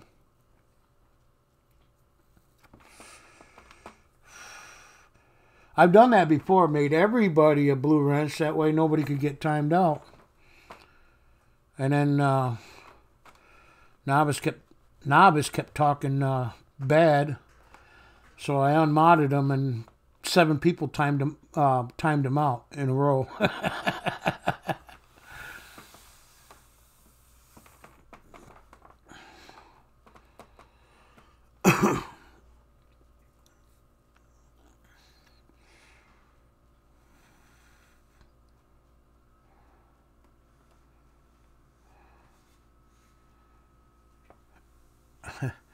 What? Talk to text to do it since I am too slow for you, and then I have to reboot the video every time because then I am behind it. Yeah, I know, and then you got to refresh it and everything else. Yeah, that's the problem with the chat window. That's okay. I'm just messing with you, Amy. Doing good. You see your hillbilly redneck cup up on the refrigerator? I put that right there in the center so everybody can see it. Of course, I haven't used it yet because then I'd have to clean it. You just helping me?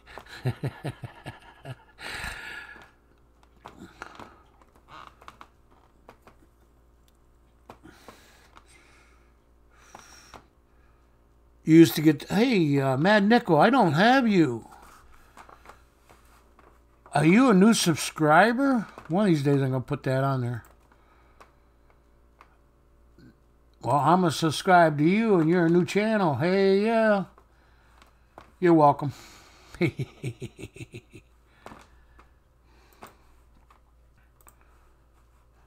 Anyways, nice to see you, bud. Thank you for coming in. Mad Nickel. No videos out yet.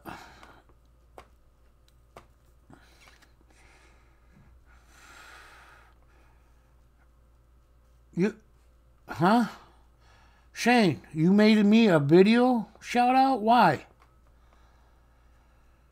What did I do wrong this time? Yeah, you were supposed to send it, but I don't think you can send alcohol through the mail. I think it's against the law. Something to do with taxes or something. I don't know.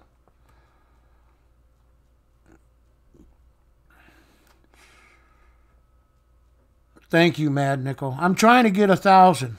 And I can see it right there. 913. I was at 912. Thank you very much, sir. Yeah. And like I said, even when I do get monetized, it ain't going to be much money anyways. Amazing shout out. The man called Oldies. I was surprised you didn't say Oldies but goodies like everybody else does. Or Uncle Al, which is cool. Just every time I hear Uncle Al, I think of the Beatles. Hello, Uncle Albert L. We don't care about no stinking laws. No, I had who was it that wanted to send me what is that oil? B something D oil. And I was like, this is New York. It's against the law. But I can get it for my dogs. I can get the oil for the dogs.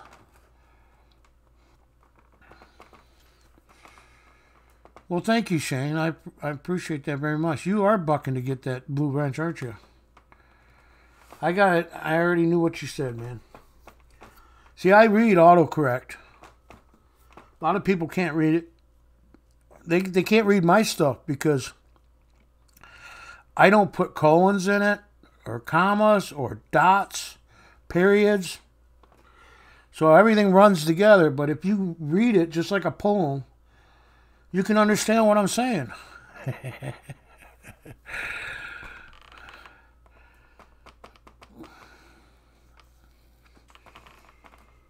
But yeah, when I'm typed, it's like that, and I don't even worry about freaking, unless I do autocorrect on it with the computer itself. And I don't have voice autocorrect, but yeah, I can read it. Unless it's all gibberish like my sister talks. she'll send me a thing in Facebook, and it's like, what did you say? I can't read it. I don't understand what she's saying. Because the other party might be underage. Well, that makes sense, too. He's a poet. Poetically speaking, or is that politically speaking? Anyways. So I figured I'd do my live stream today. It's been a couple days. I did the other one. That was pretty cool, but I didn't start that till like almost 6 o'clock in the morning. That was the day I found the silver dime, a couple days ago. It turned out pretty good. The only thing I don't understand is, Amy, just type 1. Not O-N-E, just the number 1. Just type it and then enter.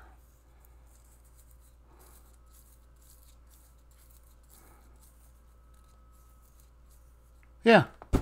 Why is that? Amy, it didn't show up, did it?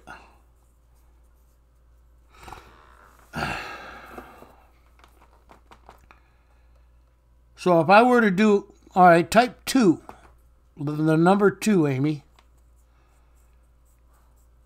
Just 2.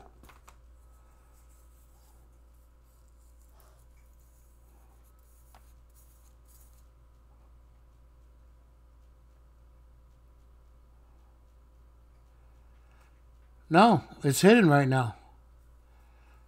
2 showed up, but 1 is hidden. Here, let me show it to you. It shows up on yours, but if you okay, yeah, Shane, it just hid 1. The number 1 is hidden from the chat. Let me show you Amy's, Shane. You see it now?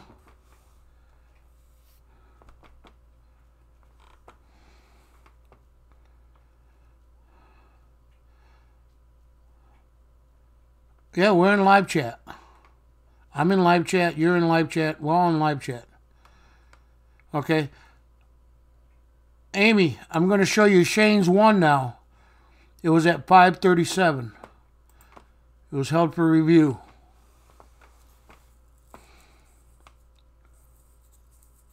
One enter, no, that didn't stop it from working. Because you put something with it, I guess. But if you just put the number 1, it doesn't show up. So if I have a...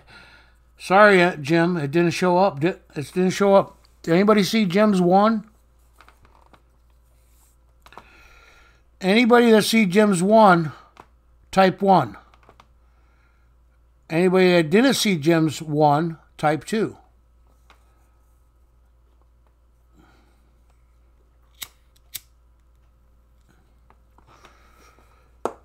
So when I have a contest, anybody that picks 1, you know, let's say we'll have 1 or 2, let's see, what do you call it, a poll, 1 and 2. Anybody who wants me to give silver out, type 1. No, just 1. You can't do enter 1. All right, anybody see Jim?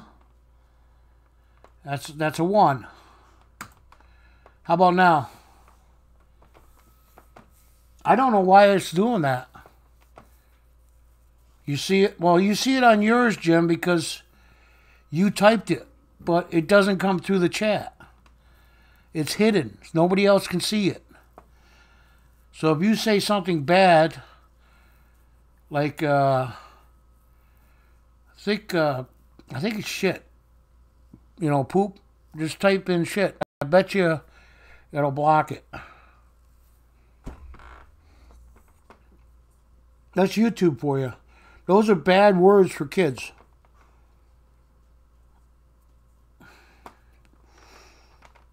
Yep, I just lost internet. Yeah, because I just let everybody see it.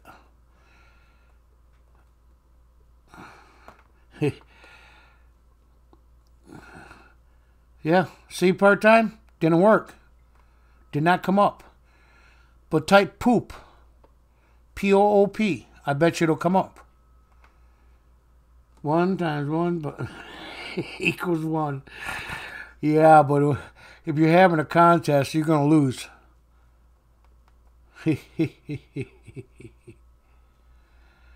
So go ahead and type poop and see if it comes up.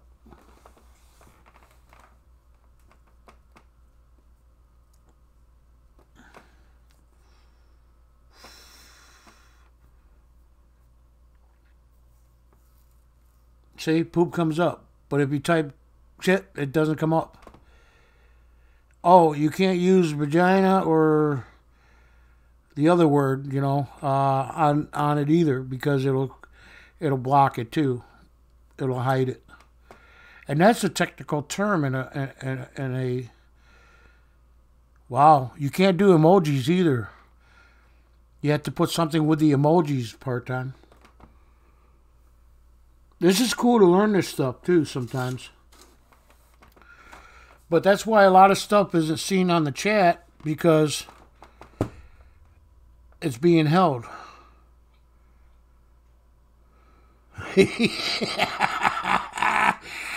That is too funny, Jim.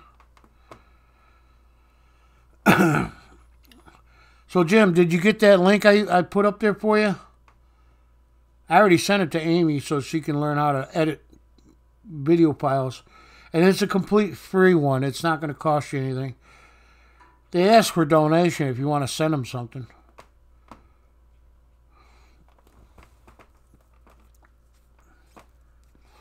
You're going to ask a man to explain why he needs to edit when his wife is calling him? Laughing my ass off.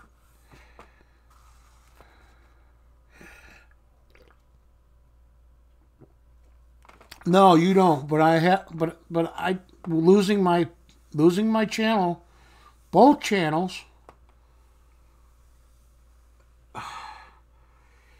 It's got me so worried about anybody saying something in my comments that I turned it on. I don't know why one is being hidden. I have no idea why that is. Emojis I don't have a problem with, but Shane only put one emoji. You put 4 of the same emoji and it automatically hid you. I wonder if you can put 4 emojis, different ones, and it won't hide you. But this is all has to do with YouTube. This has nothing to do with me. I'm not blocking anything that except for what YouTube says is not proper. You did not save it?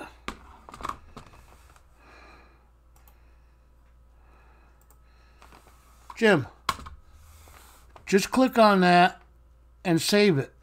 That way you have the link to it, okay? You can't say it here because the link will get put down. Yeah. What's the matter, Cajun? What's going on? Just refresh if you got a problem, because I got green bar. I'm at 4,000 kilobits, between 4,000 and 6,000. I got cable modem, but I'm using Wi-Fi, and that's pretty damn good connection, especially when he's across the street from me. Yeah, see that? nothing like that. But when you did the Poor Craps, do the Poor Craps again. And tell me if anybody sees it. Oh, no, that one just went... That one just got hidden too. The other one's done it, and this one, I don't get it. Yeah, Mad Nickel, yours got deleted too.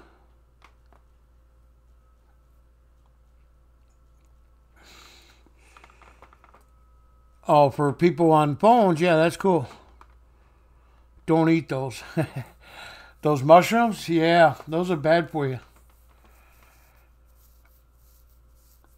Especially if you find them in the woods. Or on cow patties.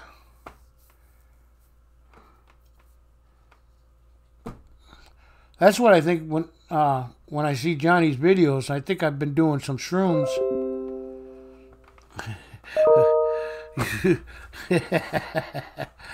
But I got a cold. That makes sense. Thank you, Johnny.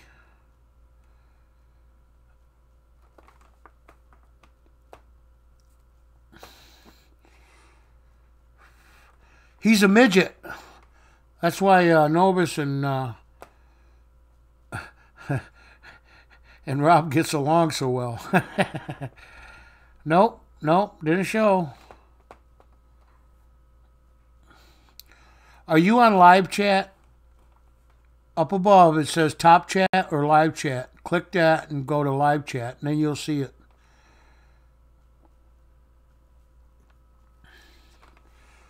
If you're on live chat, I don't know.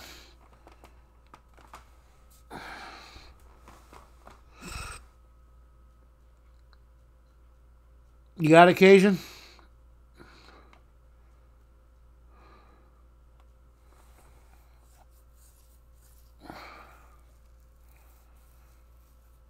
Yeah, it's beautiful, but I want to eat that one. And you got to remember how many bugs are in that mushroom that you're picking out in the woods. You got to really clean that or blanch it or something, cook it.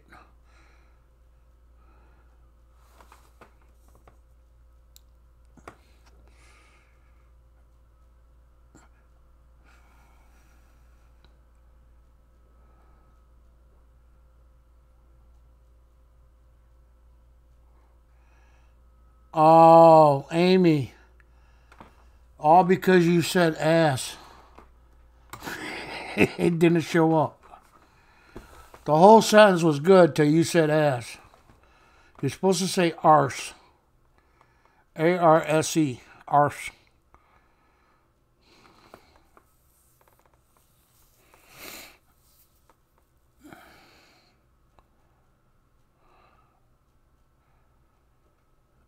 What kind of medicine you taking, Shane, that's keeping you up?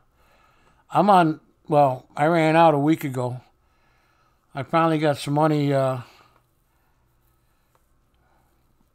from a dear friend to get some of my medicine. I ran out of insulin and stuff.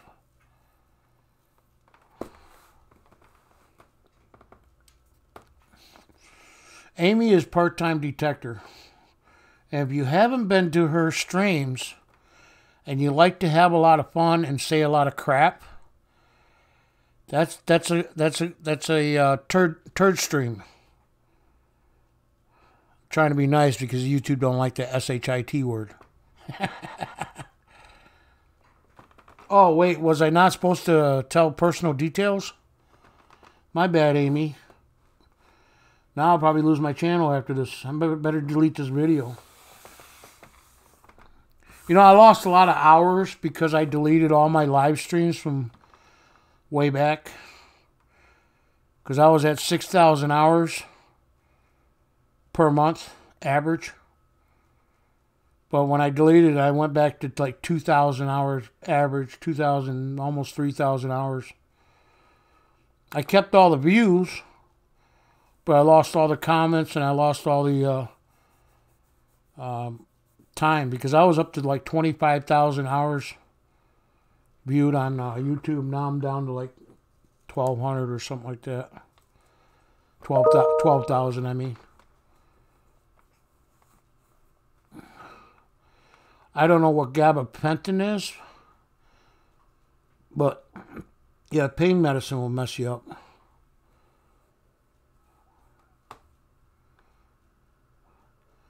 No, this has happened to a lot of people. I've been doing a lot of research, and a lot of it's the computer. It's the analytics of the computer. So if you're spamming and spamming could mean anything, and Amy's done some reading on stuff, and the computer will see it as a false positive.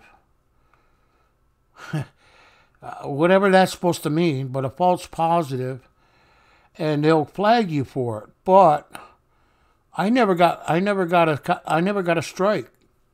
They automatically just took my channel down. I am missing one video when I got it back, and there's a video missing of somebody that was sent me a mail package of quarters, silver quarters, to fill my book up. And it was an anonymous person that sent it from Oklahoma. And I can't find that video whatsoever anywhere in my listing. But I turned around and made sure I got rid of all the crap streams that I had with 3 o'clock every day morning videos. And just because I guess I could have kept them and just put them all private, but I said I don't want any trouble. I don't want to lose my channel again. But right now, as it stands, I have no strikes whatsoever, not even a copyright strike. So if my channel gets deleted overnight, it's not because I had strikes against me. They can delete your channel for just about anything, especially if it has to do with kids or kids that are involved in the streams. And that's a big deal. And the other thing, it's about money, okay, monetizing. And since they lost Nestle's and they lost like 5 major big accounts for advertising on YouTube videos. So something that was supposed to be taken care of a year ago, they're starting to take care of it this year. But a lot of it has to do with pedophiles and children on the streams and stuff. And since our most of our channels are family oriented, okay, or for the younger generation, that seems to be a problem with YouTube, because we happily promote family videos, which I don't understand why Nestle's pulled out, but all kids love Nestle products, chocolates and stuff,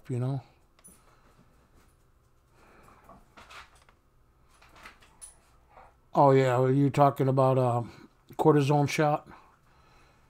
That's supposed to take care of a lot of pain. Oxycontin, yeah, that'll do it. Just don't mix Oxycontin with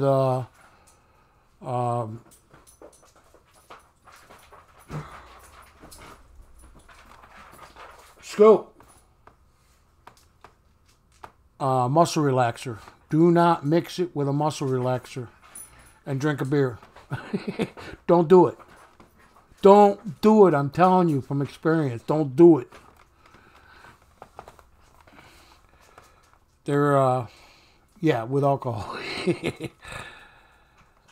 Little elephants. Well, shrooms will do that too. Oh, it's not cortisone? Cortisone, they go right in the back of the neck on a lot of stuff. I seen it, Shane, but I didn't read it.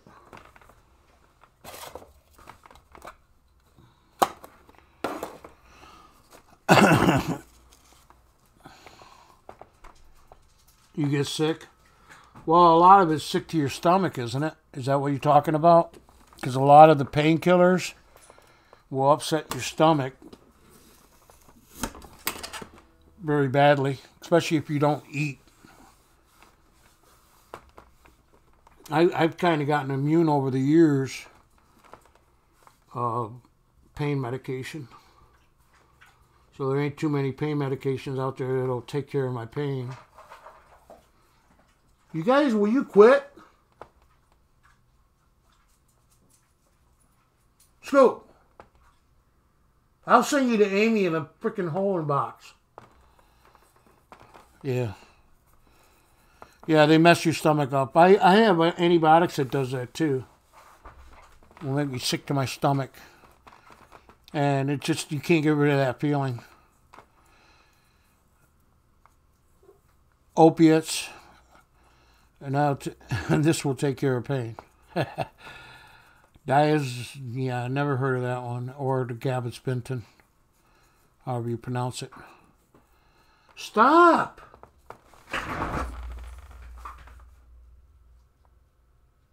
I asked you an hour ago if you wanted to go out. Don't give me those freaking ears and eyes.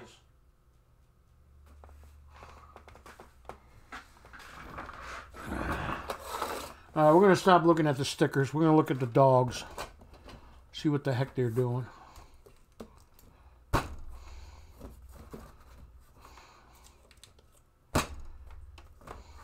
They done messed my bed up. We'll go over a little bit. Choo choo. There we go. Now let's see what they're doing while they're on camera. Yeah, that's bad, Johnny.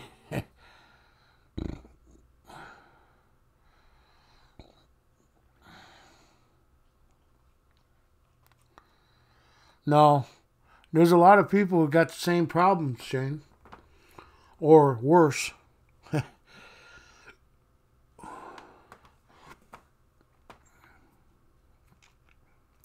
They're more exciting than my stickers. I treasure those stickers. Look, I got part-time detector sticker on there. I got a Rob Random, NATV, King and Queens, 5280, Drum and Detect, Stand from Admonished Metal. I don't have a Johnny sticker. Johnny! And I don't have an Andrew sticker yet. That's coming. Chaos Paddlers, I got a Shane sticker, I got Pam's, Silver Giveaways, TLT. I don't have TLT candles yet. King's Coins, Lake House, Lemonhead. Kind of boring, isn't it?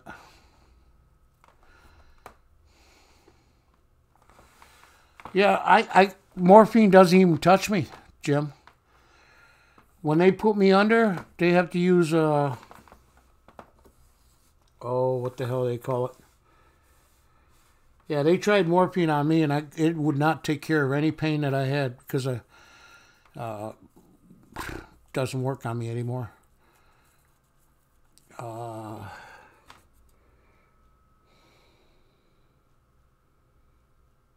can't think of the name of it.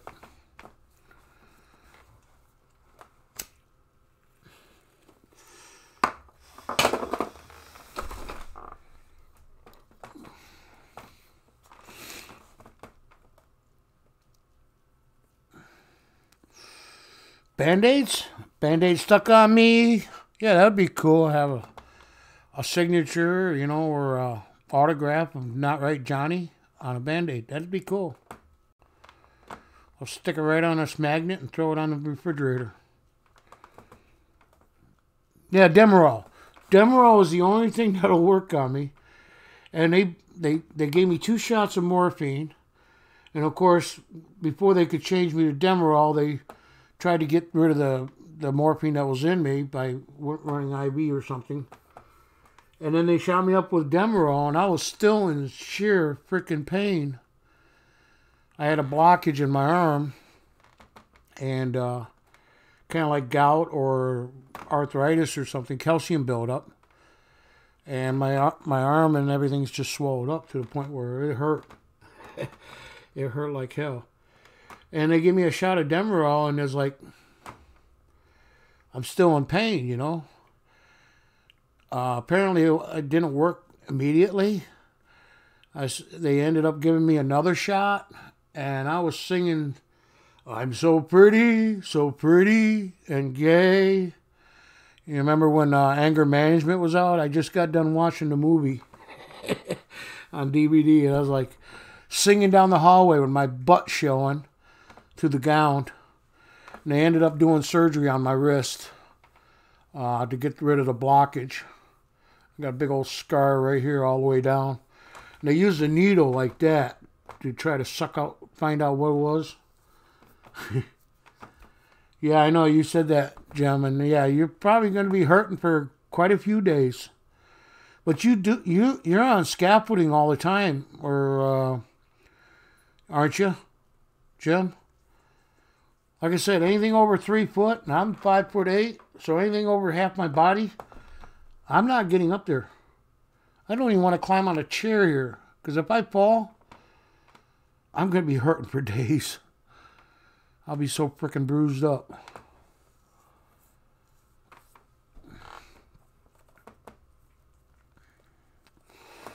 Yeah, Demerol is, I'm telling you, that's the best medicine of them all, because you're not in any pain. But like I said, they don't believe in giving you pain relievers.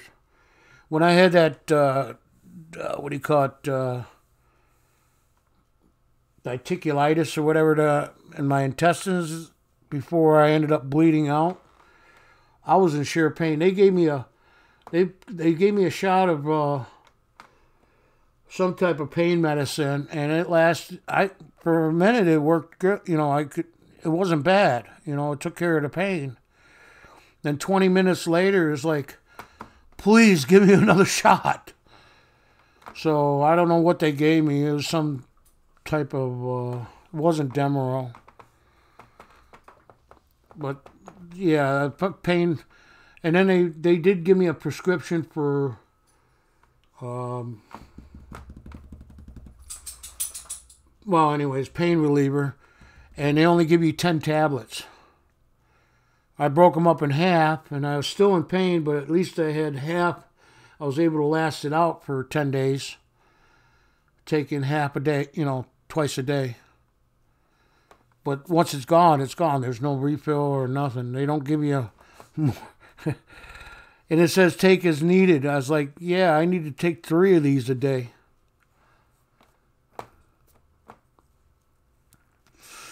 Yeah, from the intestines right out the butt. Oh my God. And it's bad. I felt embarrassed because it was like, it's like diarrhea. I mean, it's all blood, black and blood. And it just leaked out of me. So I was in the intensive care or ICU, and it was like, yeah, it was bad. I don't want to get into more details, but it was bad.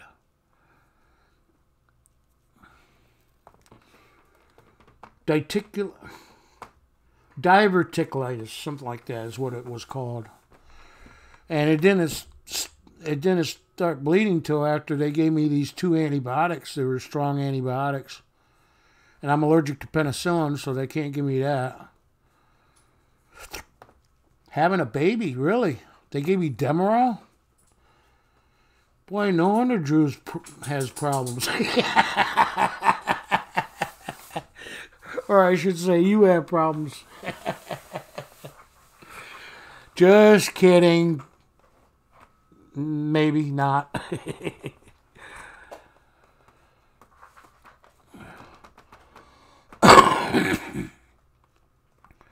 Yeah, but the thing is, the doctors here won't prescribe it. The one doctor I see is my main doctor or whatever, family doctor. They don't prescribe any narcotics or whatever to help your pain.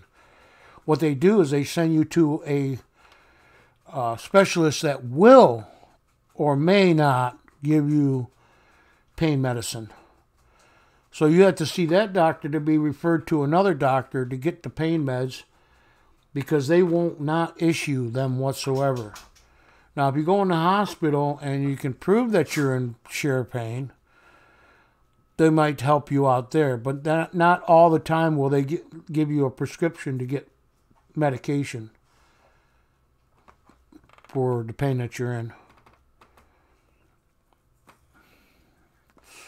All right, Johnny, you have a good day. You go work, whatever. Thank you for stopping by. And yeah, it's getting up there 6 o'clock now. Kind of when I started. That's when everybody starts kicking on.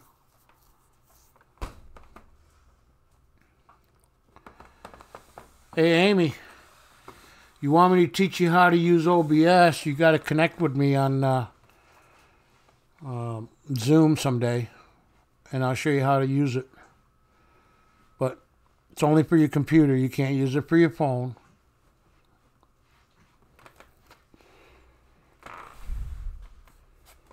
There it is. What are you guys doing? Scoop. Stop. Beauty. Stop. Beauty. Then you wonder why my rug is loaded with hair. Yeah, we'll Zoom together, and I can help you out, live, direct. Without typing, we can talk instead of type. It's kind of like a phone call, except we can share stuff on the computer. How you doing, Freddie? Good morning. And Al, oh my, yeah.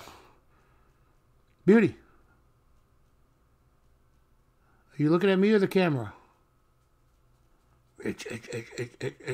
Short-haired dogs, they got bad skin problems.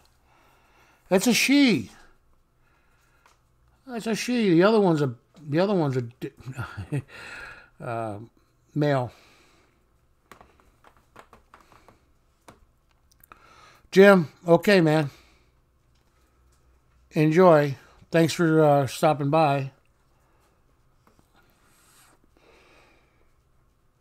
Yep.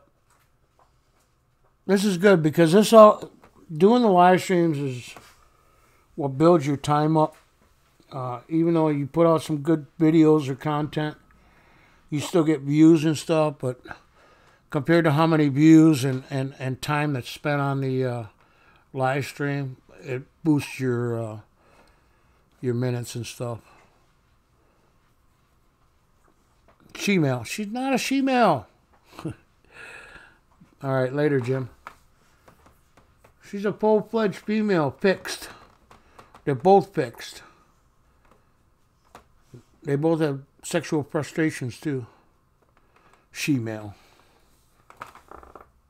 Well, then again, she used to, when she was younger, she tried to hump my leg and stuff. So maybe she-male. Okay, maybe you're right.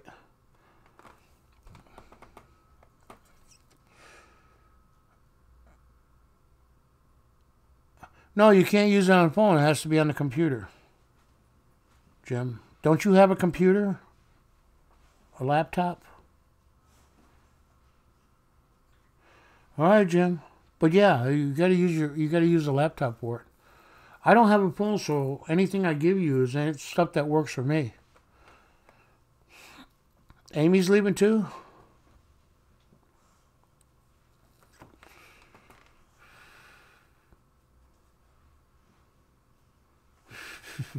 That's funny.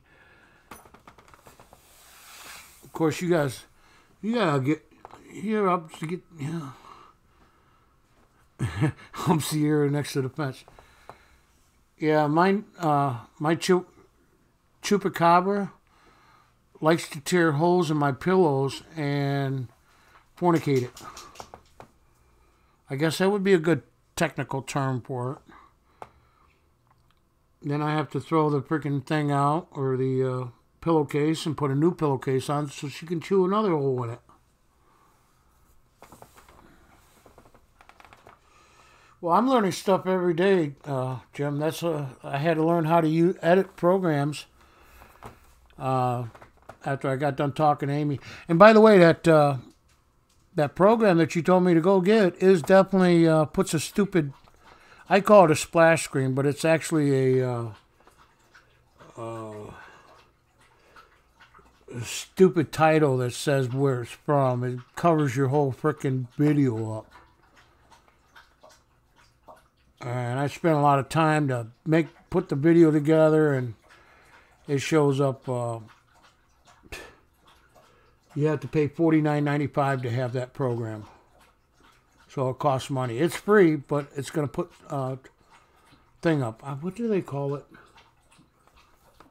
Anyways. I got a 7. I got the GoPro 7 black. And I also bought the, this is a 3-foot tripod. I bought the whole kit with 2 extra batteries, the double battery charger. I also got the small, 6-inch tripod. Then I got the head strap. And then I got the chest mount for it. And I also got, instead of the 32 gig, I got a 64 gig card. So I'll never run out of battery, and I'll never run out of space.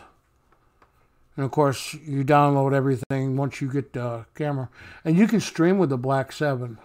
Yeah, hit film does cost you $39.95. $49.95. But it puts that freaking thing all over the freaking videos. Whatever. And that's what I downloaded. All right, Jim. Have a good day. Or see you in the future. Yeah. See you in the past. That's what it is, maybe. All right. Get the hell out of here.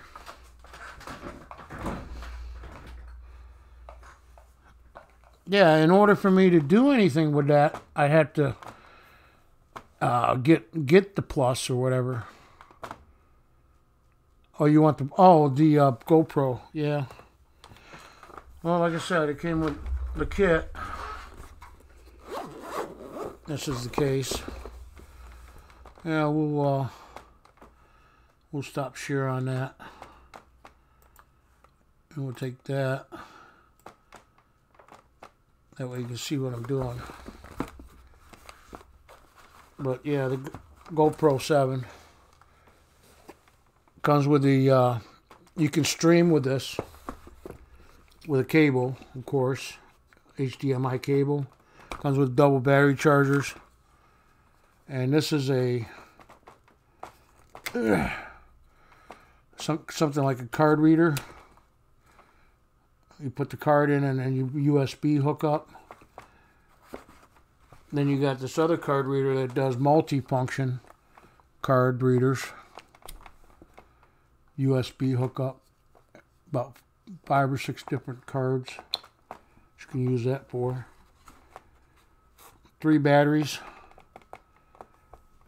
The one I used the other day, I don't know what this stuff is, but they're more mounts with adhesive on it where you can stick them somewhere. A couple of them. A couple more mounts. And like I said, I got the head strap and the chest strap for it. Hey Shane, are you here? Yep, he's here. Good morning, good night, all gear to Stream Mocha. Yeah, it's you can actually stream just like a webcam going through your video card of your HDMI.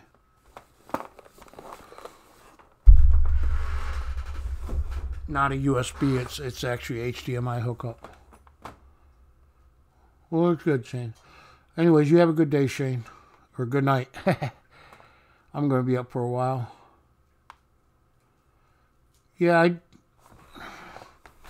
I don't know. Does it? It has a balancing in it. I don't know if that's. Is that gimbal? I don't know. It seems like it's real smooth. You know, where I shake this camera around, the other one seems to stay level.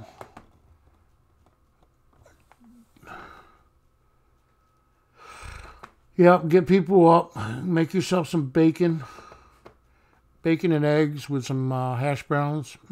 Or grits. We'll do some grits. You like grits? Yeah, it didn't come with a gimbal, but it seems like it's got... The camera is actually pretty steady. Compared to... This one's not too bad, but that's a $150 camera.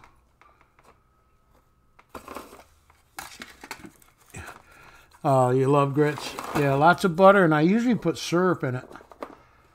Kind of like oatmeal or something. I kind of put syrup in it with butter. Well, a lot of people don't even know what grits are when you come up here. Kiss my grits! Flo's Restaurant. Remember that show? Yeah, it has a built-in gimbal, so that's why it's so steady and smooth. And then the tripod comes with a freaking level on it, where you can level your tripod stand out. No, it's not Alice's restaurant. It's Flo's Restaurant. Alice Restaurant is a song. You can have anything you want. Alice's Restaurant. Roadkill. They actually there was actually a restaurant, Alice's Restaurant, where you could take roadkill in and she'd cook it for you. Somewhere in Tennessee, I think. Ponder that one for a minute. Oh, Alice started Flo off. Oh, okay. Kiss my grits.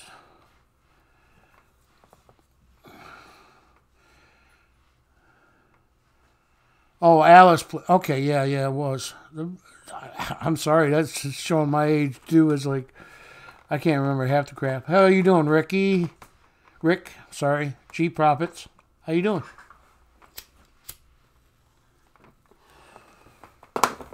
Yeah, we did some treasure talk. You know, showed off some things and things I found metal detecting, and just talking now.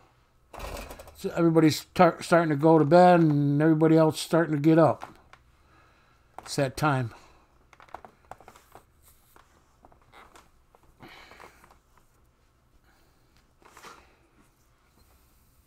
Later, Amy. Have a good night. Or good day, I should say. See, my day don't start till I wake up, so that'll probably be this afternoon or evening.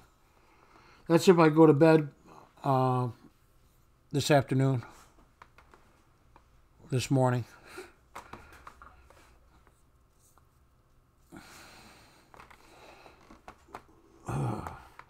That's not good, Freddie. So still no detecting with you, huh? I feel it too. It's like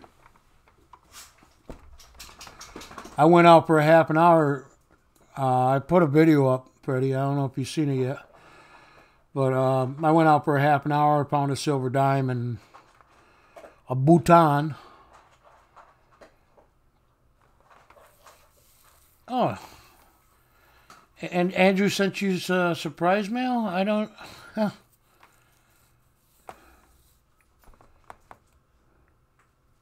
Oh, okay. Andrew's sending it.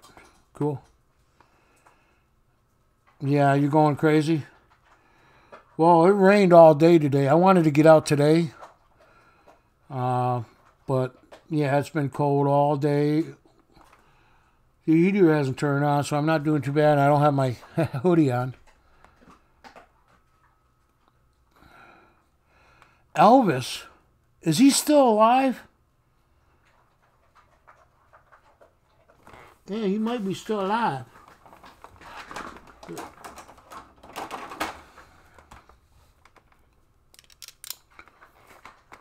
Uh-huh. Thank you very much. Hold on, I get my collar up.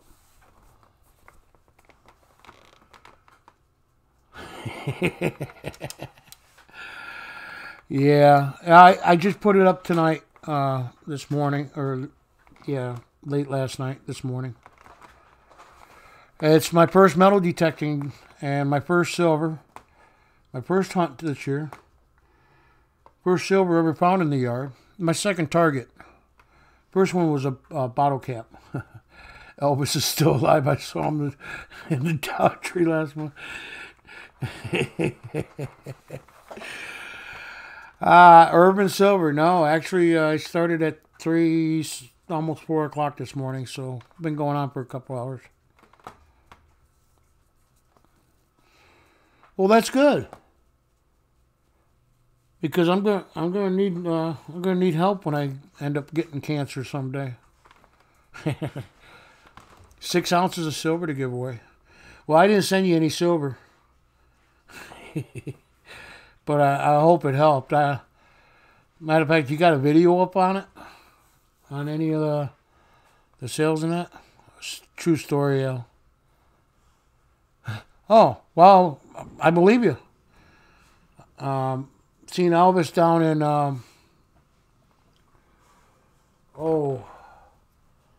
Biloxi.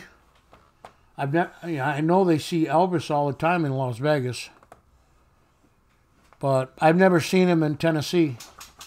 I even went to Nashville to see if I could find him. All I found was Dolly Parton back in the day, and she's still short. You got a couple update videos? Okay. Yeah, like I said, I've been busy trying to present my channel a little bit much better and decent. Better content.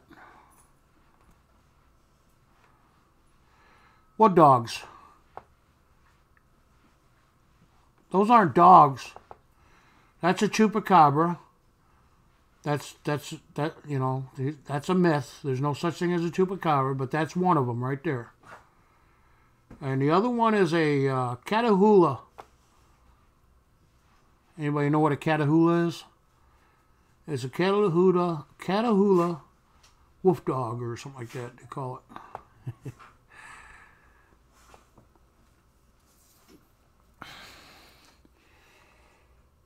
It's a dog that can climb trees, herd pigs, or any type of animals, and be the most gentlest dog of them all. Dogs in the background. Yeah, see, this one's up to no good. When he starts doing that, he's up to no good. That little Chihuahua thing. They're both rescue dogs. Apparently, I adopted one extra. Anybody want a Chihuahua? I'll send it. I'll send it to Australia with holes in it, in the box.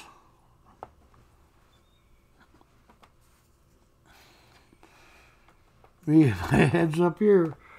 Yeah, Dolly Parton. 2 doors down. Work at 9 to 5. Yeah, dog's going to be like that for a while. She's got short hair and she gets dry skin. And whether you use scope, I told you he's going to start. Scope! Cut it out. The reason I called it scoop because I'm always picking up his poop. At least he pretty much goes in the same spot all the time, but yeah. You let him out and he'll come in and poop.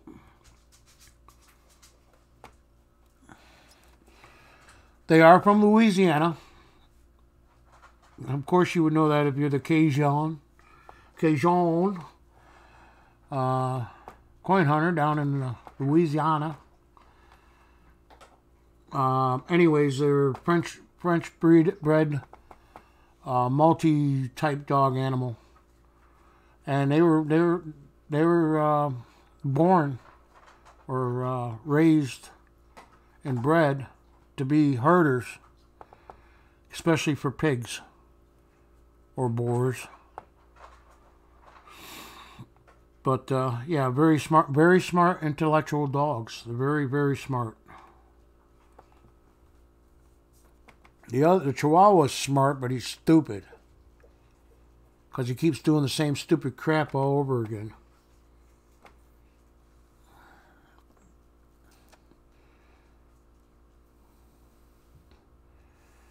Yep. a lot of people don't know what a Catahoula. What? What is that? It's a tricolor dog. They got either they got spots or there's like 3 different colors. This one's got the brown, the black, got the black eye, and of course white. It's got multicolor. So when I tried to register her, they're like, "What's a Catahoula?" It's a multicolored dog or a tricolored dog. But that's what they wrote down on the paperwork. They didn't have no idea what that is. Hunting dogs mostly for wild pigs. Yep, that's what they were bred for, and they're able to climb trees. Surprisingly, they can jump very, very high too, if they want to.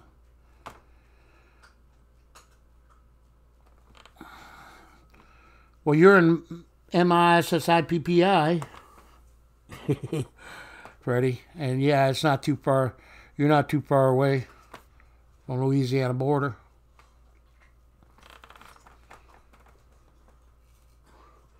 But anyways, yeah, my brother and his wife, they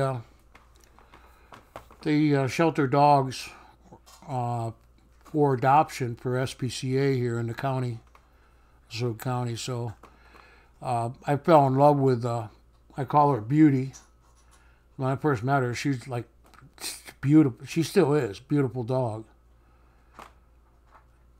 Beauty, come here. Come here.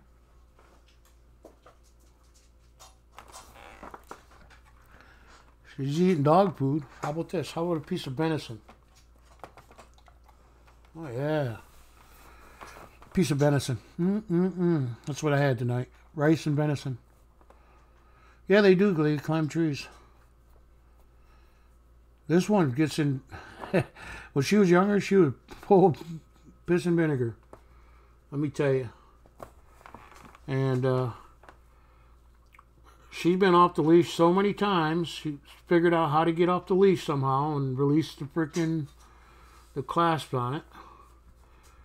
But she's broken off the line a couple times. But she'll go from the runner out back, because I set up a runner out back so she could be out all day during the summer, because she likes to be outside. And she'll go all the way to the other side of the barn, or garage. She'll come all the way around and she'll sit at that door waiting for me to open that door. Even though the back door is open. You're welcome.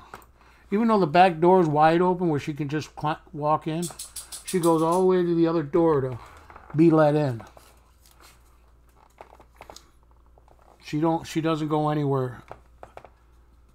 Like I said, I don't need to have a leash on her. She just sticks with me. This dog has not climbed a tree, but she climbs on everything else.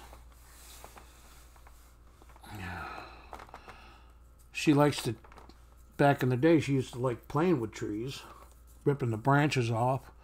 She'd jump up 5-6 foot, grab a hold of a limb and break it off the tree.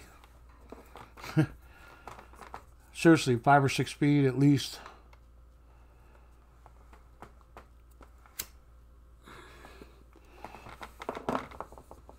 Scoop, why are you licking yourself? Everybody's watching you. Yeah, see that? Everybody's watching you. You better behave. Or no, Urban Silver. No, she hasn't climbed a tree. But if you read the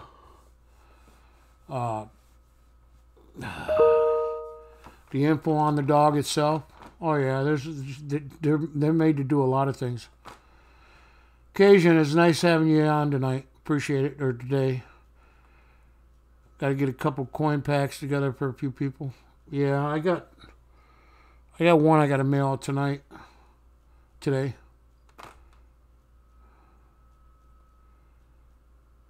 Yeah, they're high jumpers. Like I said, I could pull it up and show you what the breed's all about. But like I said, they do very high jumping and stuff, and they got videos. People put videos up of their Catahoula breed and what they can do. 3 or 4, yeah. I sent out 2 yesterday. They don't even know what's coming to them. Of course, that's the way I am.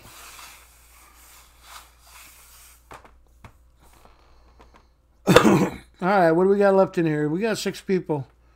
Any questions? I mean, most everybody's going. I'm surprised Andrew's still in here. Shane.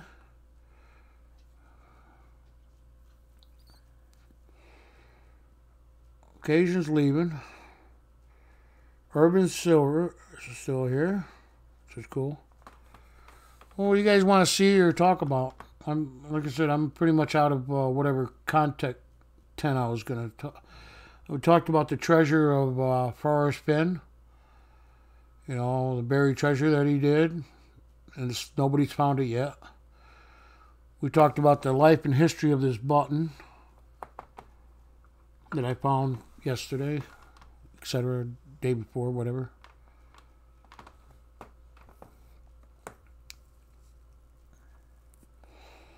You want to see one climb a tree. Okay. Let me see if I can pull it up.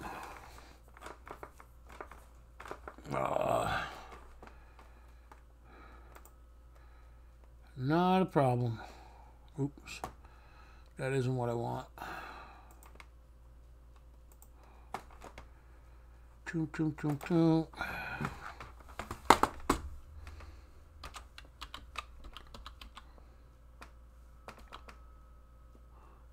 Oh, I'm sorry. Catahoula leopard dog. Keep calling him something else.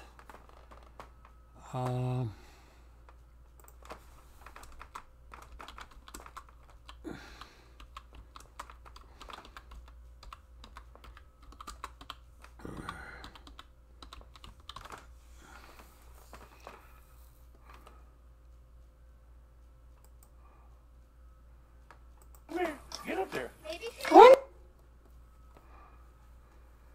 All right.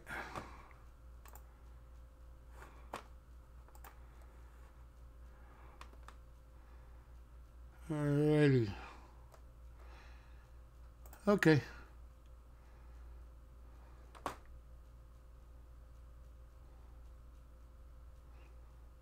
Gotta find it here. Here we go. Dun, dun, dun, dun. Alright, here's one right here.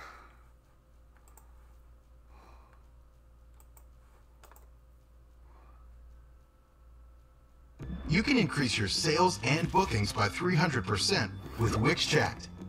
Go to Wix.com. We've got a fun little video coming that's up. not it. I hope it's fun for you. It was fun for me to make. There it is, right there. My bad. Can't be. Honey. Bella? Oh, get up there. Go on. Get up there. Good girl. Call her up. Good girl. 1, 2, 3, up. Come on, honey. Good girl.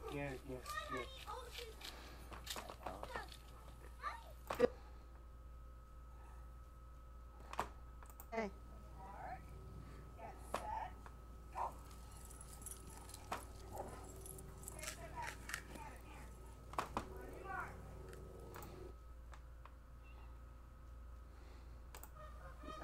Yes. Mm-hmm.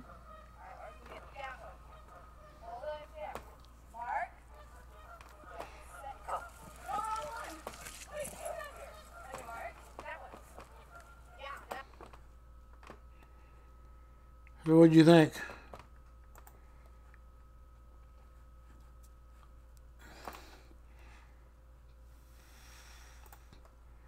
So what'd you think of that? Never amazing, isn't it? Like I said, they can get right up there and grab a hold of a branch and take it down, or they can actually climb trees. Of course, when they get older, the problem with the breed is they get arthritis real early in life, and they don't live like some dogs might live 15 or 16 years. She might make maybe 8, 9, or 10 years. Like I said, and they are very smart. They know commands. They know you don't have to You really don't have to train them. They train you. She's been a Dow. She's almost 8 years old now since I've had her. 6, 7, 8 years. About 8 years old. Yeah, it's a Catahoula leopard dog, they call it. I keep saying I want to say something else, but that's what they're called. If they can get up to a branch, they'll climb that tree right up to that branch, or take down a branch or two, which my dog does. She'll go out. You know, we got the runner, but we got the woods right next to it, and she'll stretch that line out and jump up the tree to get a freaking branch so she can chonk on it.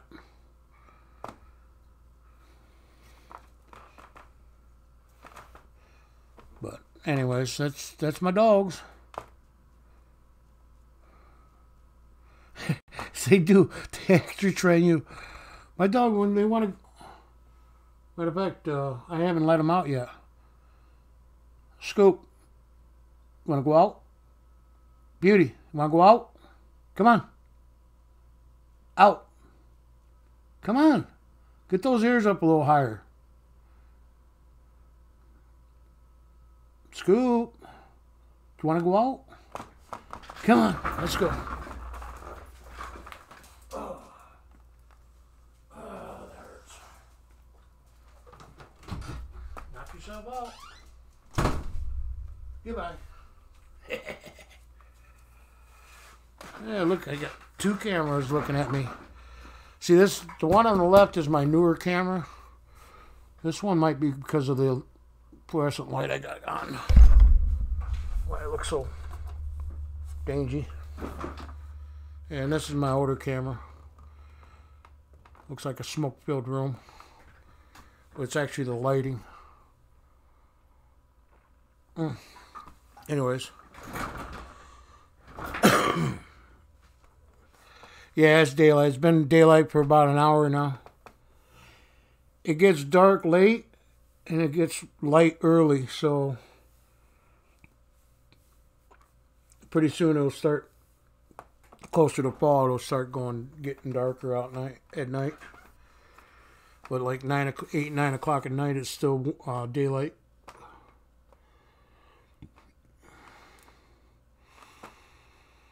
Yeah, I might actually go out metal detecting again in the morning here in the same area. Try to do another video, try to get a couple more videos in, a couple nice items. But I've been up and down this yard for years, well, a few years ago. And it's getting harder and harder to find any targets. So I start digging at, the bad target sounds. And every now and then find something good. And that's, like I said, that was the first silver I found in the yard.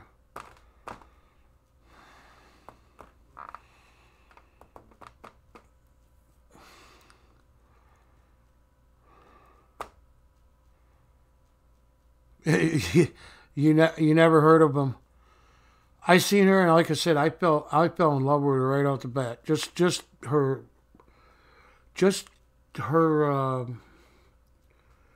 nothing to do with her abilities, her color, her skin, her coat, and the way she reacted. And when she was a puppy, we'd do slap boxing, back and forth with each other. But she would never bite. She'd get a hold of your arm, and that's how she shook. It was, shook your hand. And she'd grab a hold of your arm and, kind of shake it a little bit. Say, hey, how you doing? What's going on? And I was like, this dog, and she judges by kids too, babies. She judges everybody when she's around them. Doesn't have a mean bone in her body, but you come on this property, she knows you're on this property. Long before they even get to the door. They're just entering the property from the driveway, and that's either walking in or driving in. They already know. They already know somebody's here, and they'll start going off. All right, come on. Did you poop in the garage or did you go out? Don't give me that look. You're being watched right now.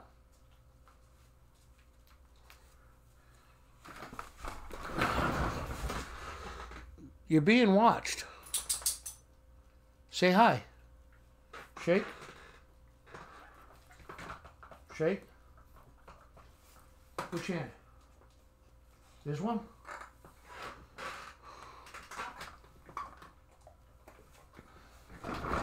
There you go. All right, Urban, take it easy. Yeah, I'm a dog lover too. My son was a dog lover as well, and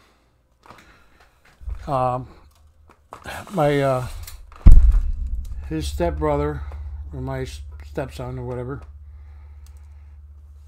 gave me this locket.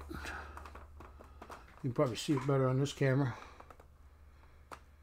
with his ashes in it, and it's got a dog paw print on it. But yeah, he loved dogs as well. He loved Beauty. He passed away when he was 26 years of age. Heart problems, and ended up losing lack of oxygen and stuff. Killed him. So, anyways, yeah, I'm definitely love dogs. We have cats too. I got a cat in the other room. It's one of the need to go out in adoption, but we sit in and we as humans trying to get them to react with humans, especially feral cats. They're pretty tough because they got a mind of their own. At one time we had like 13 or 15 cats, and we had like 8 dogs, anywhere from a Chihuahua like this one to a Boxer to we usually get a lot of pit bulls because there's a lot of abuse with the pit bulls and stuff. So we ending up taking care of them till we can find a place. One pit bull we ended up keeping because she's not ready to be around humans, but she loves the crap out of. Well, she hates my guts, but she likes my brothers, and it's her family. So yeah, I'm gonna go detecting today. Probably for about a half an hour, hurt myself, and be passed out all night. Kind of why I'm probably not going to be watching a lot of videos out there.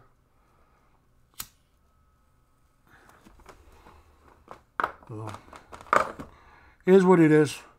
All right, before anybody else gets on, we got 6 people here. Everybody say goodbye. Say goodbye, Beauty. Yeah, Mike Wolf loves my dog. He's always saying, "Hey, Al, hi, Beauty." On in the chat streams and comments and stuff.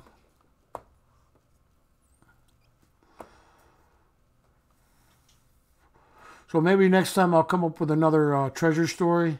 Maybe I'll talk about the Loomis gang a little bit, because I actually searched for that treasure, $10,000 in gold and stuff like that. They robbed from banks back during the Jesse James gangs. All right, everybody say goodbye, because it looks like nobody's talking anymore. So either you're all gone or the video's gone. So I'm going to end the stream. Yep, I think you're the only one left there. Everybody else is either fell asleep in the background, lurking, or on the TV set. Or is YouTube watching me? You never know, right? All right, we're gonna end it. And